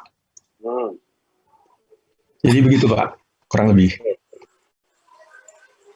Jadi kalau lihat memang kalau tadi ya dilihat pembandingnya yang pertama ya, di kelompok 4 itu menggunakan di Jalan Ceger, Jalan Gelatik, ya, Jalan Gelatik di Ciputat, Tangsel, ada Jalan Jati, Pondok Aren ya, PPKN Stan. Terus kalau di kelompok 7 belum kirim ke saya filenya. Kelompok, coba saya lihat, kelompok 1 itu menggunakan data pembanding yang di Jalan Pisok, Puyuh, Pisok dekat Masjid Arab ya, sama ini yang tadi satunya PJMI.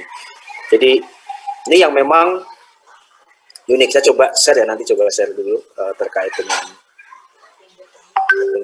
data ini. Saya nggak akan menyalahkan dulu, tapi intinya gimana sih nyari data pembanding yang kira-kira mantap gitu ya. Makanya pengetahuan teman-teman terhadap kayak semacam zona nilai tanah, yaitu harus paham ya, harus paham gitu. Coba kita lihat ya di sini. Ntar saya coba lihat ya.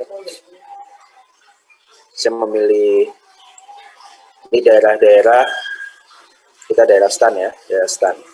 Nah, kalau kita lihat kan memang ya, kalau walaupun misalnya ini adalah daerah Bintaro, perumahannya di sekitaran sini, kelihatan ya? Kelihatan, Pak. Di sekitaran sini ya. Tapi yang perlu diperhatikan aksesnya. Akses utamanya PJM itu kemana sebenarnya sih? Ke jalan utamanya? Ke sini, ke bawah, atau ke atas?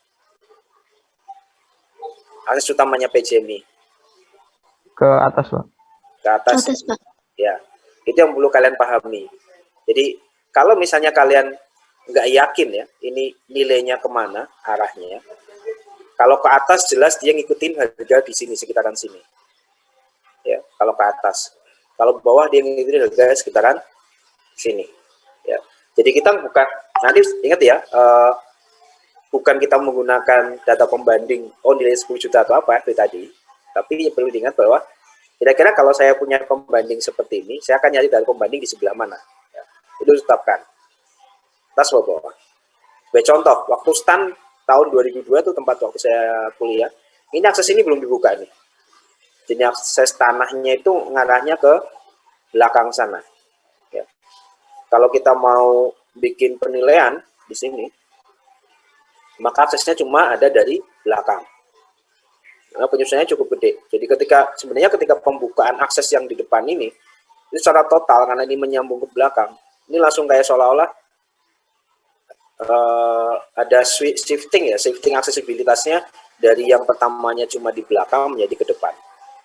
Nah, ini untuk kalian juga ketika kalian akan melakukan nanti penilaian secara umum, coba lihat gambarannya seperti apa secara umum, aksesnya seperti apa. Kita paham bahwa ini adalah daerah-daerah yang memang tanahnya mahal di sebelah sini, ya, atau yang punya akses ke sini. Sebagai contoh apa? Ini daerah perumahan yang di sini, daerah sini. Sorry.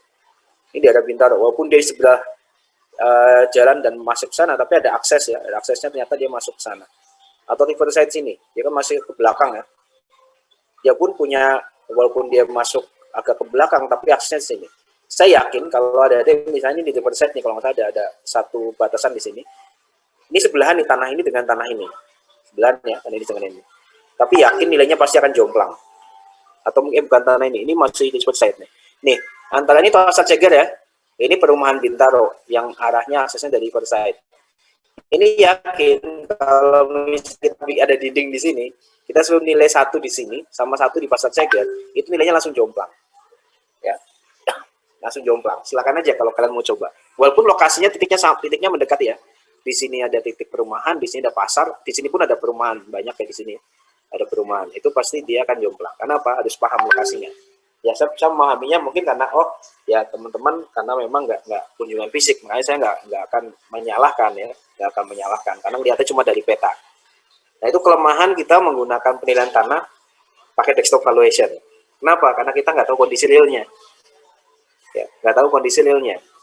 Makanya walaupun kemarin kita melakukan revaluasi BMN untuk penilaian tanah itu nggak pakai desktop valuation, harus survei.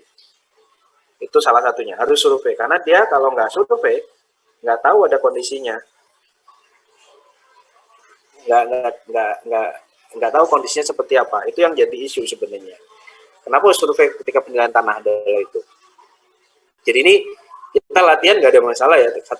Satu orang memandang bahwa ternyata data pembandingnya ngambil di sekitaran sini yang punya akses bagus, satunya lagi menggunakan pembanding sini. Karena saya yakin pasti asumsinya adalah Pak ini kan ya satu zona nih Pak. Kalau saya bilang jarak ke mana misalnya ke pusat perbelanjaan Bintaro Plaza Pak, ya saya data sini sekian 3 km, dari sini juga 3 km Pak gitu. Ya, kadang dari sini sekian kilometer, misalnya dari rumah sakit ini juga sekitar sekian kilometer gitu. Tapi perlu diingat misalnya, jadi kalau misalnya ya sebagai contoh. Kalau tadi di Jalan Pisok ada ya, Jalan Pisok ada di sekitaran sini, di sini ya. Nah terus di sini mau orang di PJMI mau ke Premier misalnya, maka Pisok tinggal keluar langsung ya. Kalau PJMI harus kemana? Dia muter-muter dulu lewat jalan kecil ya, lewat sini. Maaf ini, buat kecil sini, ya, baru keluar di sini, baru dia bisa ke sana. Jadi walaupun dia dalam zona seolah-olah sama, tapi aksesnya dia ternyata susah, harus muter-muter dulu ya. Mungkin kalau dipakai Google untuk perjalanannya, udah selisihnya lumayan. Ya, makanya kalian memang untuk penilaian tanah tidak menggunakan desktop ya. Tapi nggak apa-apa, ini kan cuma untuk pembelajaran, tapi biar kalian paham ya. Data yang sama, titiknya sama, tapi ternyata hasil penilaiannya beda, karena tadi nitikin ininya, nitikin lokasinya itu satu melihatnya dari peta saja, satu mungkin tadi ada pengetahuan yang dia punya bahwa ini aksesnya saya penilaiannya yang kelompok 4 nggak berani ngambil yang di sini, ngambil pembanding di sebelah sini, malah satunya loncat ke sini ya, satunya loncat ke daerah Pondok Ranji sini ya, mungkin dari sini ya, Gelatik saya nggak tahu, Gelatik dekat rumah saya berarti. Mungkin daerah sini, Gelatik itu daerah sini. Ya, Gelatik sini ya. Nah, ini Gelatik nih. Jalan Gelatik. Ya, itu ternyata ngambilnya juga jauh. Karena memandang bahwa ternyata dilihat sama kelompok 4. Oh, ini enggak. sekitaran sini dan sekitarnya nggak nyampe segitu, karena tadi mungkin ada kelebihannya sendiri kelompok 4 sekitar ini enggak, atau mungkin firm ya bahwa sini nggak mungkin ada 10 juta, sementara di sini ada 10 juta. Percaya nggak, daerah sini, bentar, ya sini, ini kan ada jalan ya, terus di sini ada pasar baru, di sini ada tanah kosong, itu per meternya udah sampai 35 juta, ya di sini. Ditawarkannya 35 juta dari Bintaro per meter, ya. Jadi tanah itu kalau di dapat ini kan besok dengan sini jarak ke CBD-nya, ya, jarak CBD-nya sama nih Pak kalau kita nge Premier dan sebagainya sebagai titik yang satu yang kita pertimbangkan, bukan sama. Tapi di sini misalnya tadi katakanlah 10 juta, yang di sini ya sampai 35, ya.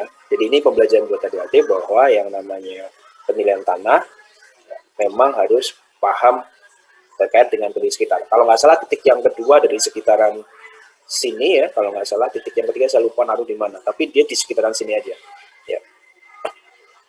Jadi kalau tadi terkait dengan masalah apa pembuatan untuk yang pakai inflasi untuk ini penyesuaian dan sebagainya sampai dengan 10% sama trik di kelompok 4, saya senang dengan triknya. Oh saya ini jadi ini dulu karena di kertas kerjanya itu cuma paling apa bisa sekian bulan, saya inflasikan dulu gitu misalnya. Ya itu salah satu triknya ya. Jadi salah satu triknya. Salah apa enggak ya? Harusnya malah enggak.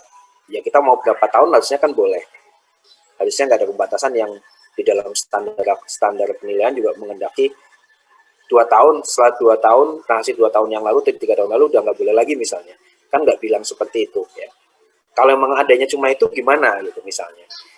Jadi yang harus kalian pahami bahwa kadang rule itu, peraturan itu kadang memang dibuat seperti itu ya, disaklekkan karena untuk melindungi penilainya sendiri. Berdasarkan apa? Berdasarkan pengalaman dari suatu organisasi. Makanya sudut pandangnya pajak, kalau tadi menggunakan tafsir pajak, satu menggunakan yang mungkin ada kutip yang diadopsi oleh DJKN terkait dengan apa menggunakan bebas ya untuk DJKN bebas, silahkan, nggak perlu ada ini. Satu sisi pajak juga menggunakan namanya AHP, bagian mana yang paling penting, yang dianggap penting itu yang menjadi bobot yang menggunakan AHP juga. Kalau DJKN enggak, jadi fokusnya ya diserahkan ke penilai, jadi di sana yang benar-benar yang penilainya yang memutuskan. Makanya reasoningnya yang harus kuat karena dia nggak dilindungi oleh peraturan penilainya. Sebenarnya kalau DJP dilindungi peraturan. Artinya kertasnya dipakai ya mau nggak mau tinggal pakai itu aja, nggak boleh beda dari itu. Di DJKN nggak dibebaskan. Nah bebas itu bukan berarti kalau kalian misalnya bebas ya malah senang gitu. Ada penilai yang menganggap bahwa bebas itu malah jadi beban. Kenapa jadi beban? Karena nanti ketika ada pertanyaan dia nggak bisa jawab peraturannya gitu, nggak bisa. Karena apa? Nggak ada peraturannya. Ya, nggak ada peraturannya, sehingga itu yang menjadi isu nantinya. Kalau misalnya ada pertanyaan ya harus punya reasoning sendiri, jawab sendiri ya terkait dengan apa yang diambil. Oke, kalau saya komennya seperti tadi ya udah tadi bahwa harganya jomplang jauh ya, jomplang jauh. Tapi yang jelas karena kita tidak melakukan survei lapangan. Salah satu kenapa sampai jomplang jauh. Kalau kita melakukan survei lapangan, kira-kira gimana? Biasanya nggak terlalu. Untuk tanah itu nggak bisa kita cuma mengandalkan peta. Walaupun udah Google View segala macam, kita tetap harus dapat di sana feel-nya, aksesnya kemana ya. Tadi emang dibilang ya, kan aksesnya sama Pak. Dari sini juga bisa nih. Karena ada lewat sini pintunya keluar misalnya. Atau bisa muter Pak ke sini gitu. Tapi orang ya misalnya langsung dari PJM ini Pak lurus saja ke sini Al-Azhar misalnya langsung belok ya masuk ke sini Pak langsung ke Bintaro bisa masuk gitu misalnya ya bisa seperti itu juga tapi pada kenyataannya ya kita lihat sendiri ya nggak sederhana itu dalam hal ini ya. Oke, ada yang komen dari yang lain silahkan terkait dengan penilaian ini. Kita fokus ke penilaian tanahnya. Bangunannya overall saya sudah cukup puas. Kecuali dari Kalian ada pertanyaan, silakan. Kalau bangunan itu berdasarkan data dan banyak kan saya pakai asumsi. Silakan kalian pakai asumsi sendiri untuk ngitungnya. Jadi saya perhatikan udah cukup ya, hitungnya, angkanya sudah pas gitu ya. Terus ada yang bikin denah itu lebih bagus lagi. Jadi kalian nanti bisa bikin denahnya rumah kalian. Nah ini rumah bayangan aja kalian bikin ya. Apalagi kalau rumah kalian sendiri kalian bisa bikin denah lantai 1, lantai 2 seperti apa. Oke, ada pertanyaan dari adik-adik? Silakan. Nggak ada? Belum, Pak. Belum ada. Oke. Jadi udah jelas ya kalian melakukan penilaian seperti apa, kondisinya kayak gitu ya. Dan saya yakin harusnya lebih bagus nanti kalau penilaian rumah kalian sendiri. Ya. Karena nggak pakai asumsi, kalian udah tinggal lihat aja. Ya mungkin hal yang baru misalnya yang nggak bisa dibongkar kayak tadi apa misalnya ini pakainya apa ya, asbes apa batu bata. Tanyakan aja ke orang tua. Pak ini biasanya bangunnya pakai asbes atau batu bata misalnya. Oh pakainya kita pakai bukan batako apa batako atau batu bata atau mungkin malah hebel misalnya. Oh kita pakainya hebel, kita pakai batu bata gitu. Kalau misalnya orang tua nggak tahu, kalau dia berarti lama bangunnya. Nah, perlu kalian lihat bahwa tren untuk pembangunan hebel itu kapan kira-kira. Dan rumah-rumah zaman dulu rata-rata menggunakan cuma tinggal 2 pilihan, batako atau batu bata merah. Cuma itu aja. Jadi kalian bisa memperkirakan pakainya apa untuk rumah kalian ya. Oke, kalau nggak ada pertanyaan, maaf Pak, izin bertanya Pak sebentar ya. Itu kan rumahnya ada di tengah-tengah gitu ya Pak, antara yang bagian atas sama bagian bawah. Kalau kita menggunakan data pembandingnya itu digabung gitu Pak. Jadi sebagian yang di atas, sebagian juga yang di bawah itu gimana Pak? Ya. Kalau penggabungan itu biasanya 2 tipikal data yang cukup gede ya. Sebagai contoh pada waktu kita melakukan penilaian tanah taman mini kalau nggak salah. Itu zonanya banyak. Kayak waktu kita melakukan penilaian misalnya tanah stan itu baru kita bisa menggunakan data pembanding yang sifatnya gabungan. Di ujung sini dia yang ketarik ke atas, di ujung sini dia ketarik ke bawah. Ya. Kalau posisinya dia cuma 1 titik, ya di sini kalau nggak salah di PJMI mana ya PJMI di sini ya. Kalau nggak salah titiknya di sekitaran sini saya lupa, tapi daerah-daerah sini. Ya. Kalau saya sih sebagai penilai, saya nggak akan bikin dua yang sifatnya jauh banget kayak gitu ya. Makanya tadi memang benar ya di bawah sadar di kelompok 4 itu saya paham ya. Di bawah sadar karena beliau sudah teman-teman di kelompok 4 sadar bahwa oh di sini tuh range-nya itu sekitaran sini range-nya itu sekitar 5 juta ya, range-nya sekitar 5 juta nggak lebih gitu. Makanya dia menggunakan data pembanding yang memang range-nya 5 jutaan. Secara sadar pasti dia udah melihat itu ya. Dia nggak menggunakan data pembanding yang di bawah sini karena range-nya tadi dia udah paham. Ya. Jadi tapi kalau misalnya ada 1 titik itu semua 1 atau 2 di sini harganya 5 jutaan di 10 juta tinggal digabung. Nah itu menurut saya yang malah nggak tepat. Kalian sebenarnya udah tepat menggunakan satu range yang kalau pembandingnya ya range-nya tuh sama. Sebenarnya secara nggak sadar kalian sudah bikin range yang sama.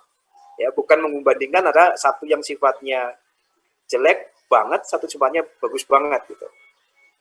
Jadi saya makanya nggak bisa menyalahkan ketika bilang bahwa oh yang ini 10 jutaan, yang sana berapa 5 jutaan. Karena pola pikir kalian sebenarnya udah pas. Nah, cuma kalau dibilang mana yang benar gitu, karena kalian nggak bisa datang kunjungan fisik, maka jelas pertanyaan itu nggak bisa masuk. Tapi kalau kalian mau melakukan kunjungan fisik, ya, maka kelihatan sebenarnya tanah-tanah di PJMI itu lebih ke push itu ke harga yang di atas. Walaupun posisinya di sini. Dia bukan ketarik ke sini, tapi dia ketariknya ke atas datanya. Karena apa? Akses utamanya di sini. Asal nanti kalau misalnya ya, sebagai contoh, yang di gereja, jalan di gereja itu dibuka saja, ya, jalan di gereja ini dibuka saja, menggunakan akses mobil, dibikin gerbang kayak layaknya stand kayak gini, itu saya yakin semua tanah di PJMI akan ketariknya ke bawah. Jadi memang akses itu penting ya, artinya akses itu penting. Makanya ketika penyusunan lokasi penting. Nah, ketika misalnya Anda menggunakan data yang di sini, kalau kita misalnya real ya, maka penyusunan aksesibilitasnya pasti akan tinggi harusnya kalau kita menggunakan data di sini. Jadi kalau misalnya nih, Anda menggunakan data di sini, dibandingkan dengan perumahan Anda di sini, titik penilaian Anda di sini. Salah satu yang membedakan antara titik, misalnya di titik di sini dengan titik di sini adalah masalah akses. Dimana kalau orang misalnya di sini, dia dari pintu tol berapa kilo, langsung dia jalannya jalan besar ya, langsung ya, dari sini jalan besar. Coba kalau yang di sini, dia harus muter, kalau nggak lewat sini, ya ke sana, atau kita muter ke sini, lewat jalan-jalan kecil ya. Jadi secara akses sebenarnya penyesuaiannya juga cukup tinggi ya. Makanya tadi saya senang ya dengan kalian menggunakan data pembanding yang dalam range yang hampir sama. Ya, walaupun mungkin tadi mungkin nggak tepat. Nggak tepatnya salah satunya adalah karena tidak melakukan survei lapangan di penilaian ini. Salah satunya itulah faktor yang paling berpengaruh menurut saya. Kalau saya ya suruh melakukan penilaian rumah di sini, saya udah kenal daerah sini banget ya. 3 tahun saya hidup di sini, tambah lagi dulu saya tinggal di mana, di daerah sini hampir 2 tahun, mana daerah mana, Sektor 9, saya dulu tinggal di daerah mana ya dulu ya, daerah sinilah yang Emerald, daerah sini, di sini 2 tahun ya, di sini 2 tahun. Terus saya sekarang tinggal di sini udah hampir 5 tahun. Maka kalau ditanya daerah range harganya gimana sih? Ya relatively udah mulai paham ya, bahwa kalau misalnya mau yang mahal ya ini. Tapi kalau misalnya ada tahu sekitaran sini, ya daerah sini, ini masih 10 juta, lebih makanya lebih dari 10 juta itu. Tapi kalau daerah sini itu masih murah, pasti bawah 10, walaupun secara lokasi bagus ya, lokasi bagus, nggak ada akses sebenarnya. Sama juga daerah sini ya, ini masih di bawah 10. Ini semuanya masih rata-rata di bawah 10, kecuali dia punya akses langsung ke sini, direct akses. Semacam apa perumahan di sini yang punya direct akses mungkin ya. Ya, ini perumahannya Bintaro, ini pasti nilainya juga tinggi. Jadi gitu ya. Jadi saya nggak akan menyalahkan, tapi nggak, kalau dia cuma 100 meter persegi itu nggak bisa, kita cuma bisa menggunakan 2 data yang jomplang. Saya lebih senang kalau misalnya melakukan penilaian dan tanahnya sifatnya cuma kecil, nggak seperti stan yang tinggi yang luas seperti ini, kecil aja di sini, maka saya kecenderungannya akan menggunakan 1 range nilai saja. Karena itu akan jadi pertanyaan ketika kita misalnya melakukan model penilaian seperti itu. Berarti kalian belum melakukan namanya analis pasar properti dong, gitu. Karena menggunakan saya semua data tak masukin semua dulu, gitu. Nggak bisa seperti itu. Jadi cara kalian sudah benar dalam metodologi dan lain sebagainya. Kekurangan kalian cuma 1, kunjungan fisik. Saya yakin kalau kalian melakukan kunjungan fisik, benar-benar tahu range-nya, benar-benar tahu penawaran-penawaran di sekitar sini, pasti kalian akan ngikut yang kelompok 4, dijamin. Ya, pasti akan kirim kelompok 4, pasti tadinya sekitar sana. Kenapa saya bisa subsidi di sana? Coba lihat harga jual tanah di PJMI. Ada nggak yang sampai 10 miliar? Belum nyampe sana. Kalian lihat iklan-iklan di PJMI coba. Kalau nilai tanahnya 120 meter persegi aja udah 10 miliar lebih, 15 miliar lebih. Harusnya nilai properti di sini, kalau jual beli tanah, lihat iklannya aja, iklan di PJMI aja, lihat salah satu pembandingnya. Dia angkanya masih mungkin paling tinggi mungkin 2 miliaran. Jadi nggak mungkin nilai tanahnya itu lebih dari 10 juta per meter. Itu yang saya garis bawahi. Jadi kalian kekurangannya karena tidak melakukan survei fisik, kita virtual. Tapi secara metodologi, buat saya cukup puas. Ya, dengan metodologinya saya pikir udah cukup bagus. Metodologinya menggunakan satu range pembanding ya, dan lain sebagainya. Jadi nanti juga yang titik sini, ini bocoran juga yang titik sini dan titik mana lagi saya lupa. Itu harus lebih bagus lagi titiknya, penilaiannya ya. Karena memang ya range-nya udah pasti nyari pembandingnya sekitaran sini lagi gitu. Ya ini udah dapat bocoran dulu ya, Gak tahu nanti nilainya jomplang nggak. Tapi jomplangnya kita lihat selisihnya perbedaannya di mana lagi. Oke. Terima kasih banyak Pak. Ya, terima kasih Mas Razak. Skip. Ya. Yang lain ada lagi? Ada lagi? Oke, terima kasih ya. Jadi ini diskusi kita yang pertama terkait dengan penilaian. Saya tadi hanya melihat kertas kerja untuk yang biaya dan ini. Coba kalau kalian nanti misalnya diberi waktu untuk yang kelompok selanjutnya, Pak saya menggunakan ini aja, semuanya menggunakan data pasar semua gitu. Atau pakai pendapatan. Monggo aja, ini kan namanya dicoba ya kita ya. Jadi kalian, saya pakai pendapatan aja Pak, pakai JIM saya untuk menilai tanahnya, tanah dan bangunan. Silakan saja ya. Jadi mungkin satu kertas kerja. Oke, mungkin sampai di sini pertemuan kita untuk yang pertama.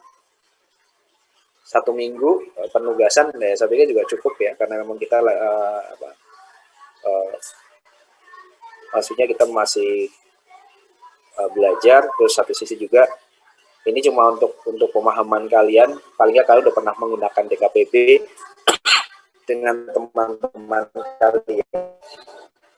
Jadi waktu mengerjakan nanti untuk penilaian yang untuk penugasan final, kalian sudah firm ya, enggak. Jadi nanti untuk penilaian nanti saya untuk yang final nanti saya tegaskan lagi di akhir pertemuan modelnya apa, harus ngapain, biar nanti nggak salah jawab ya. Oke. Terima kasih adik-adik atas presentasinya, dan harusnya diskusinya lebih jalan lagi ke depan terkait dengan penilaian tanah salah satunya ya. Jadi range itu harga tanah, kalau penilaian cuma tanah 100 meter persegi jangan menggunakan range yang terlalu lebar. Pembandingnya jangan terlalu lebar. Kalian harus memutuskan kira-kira ini range-nya di mana. Kalau tadi saya sepakat misalnya, saya melihat tanah ini nggak mungkin saya akan dapat pembanding 10 juta gitu. Saya akan cari dari pembanding yang memang sekitaran 5 juta ke bawah misalnya, atau berapa range-nya. Ya, reasoningnya saya cukup terima. Walaupun itu reasoning itu juga nanti bukan seperti itu caranya. Kita jawab penulisan nggak seperti itu, tapi jawabnya bahwa kita dengan melihat yang ada di sini, maka kita melihat bahwa aksesibilitas yang sesuai, yang mendekati dengan perumahan ini adalah data di titik ini, titik ini, titik ini. Kita tidak bisa memakai data titik sini. Misalnya kayak gitu aja. Walaupun dalam bawah data kita menyatakan bahwa, oh saya nggak mungkin akan menjadi data pembanding yang data 10 juta. Saya pasti data pembanding yang di sekitaran 5 juta, 6 jutaan per meter. Di bawah data kita akan menyatakan seperti itu. Oke, terima kasih. Sampai bertemu nanti saya mungkin dengan PIC minggu ini tambahan ya, untuk kelompok ada kelas tambahan untuk kelompok selanjutnya, berarti kelompok 2, 5 dan 8. Kelompok 2, 5, 8. Nanti waktunya saya ikut ke adik-adik, kasih alternatif saya, misalnya 2 alternatif tanggal ini sama tanggal ini, jam sekian sama jam sekian misalnya. Nanti kita ikut paling cuma maksimal 2 jam untuk perkuliahannya. Oke, terima kasih. Assalamualaikum warahmatullahi wabarakatuh. Selamat siang. Ya, silakan Mas.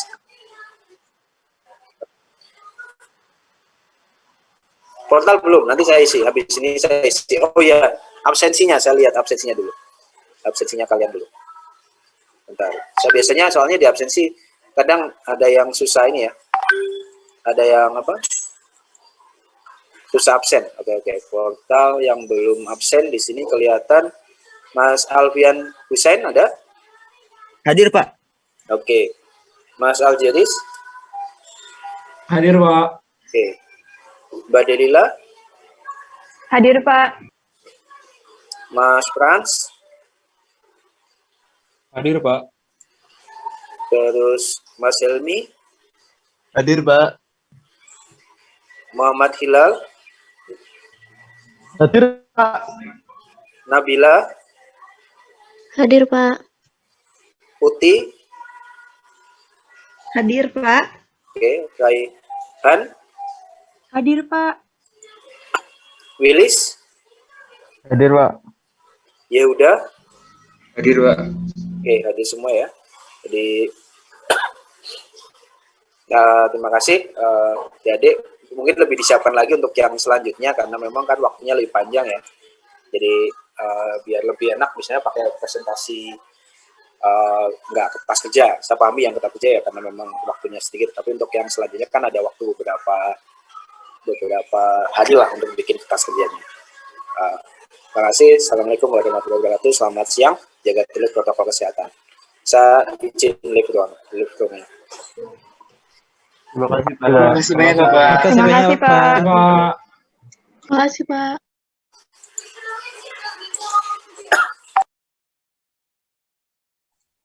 Oke, Bapaknya udah keluar belum?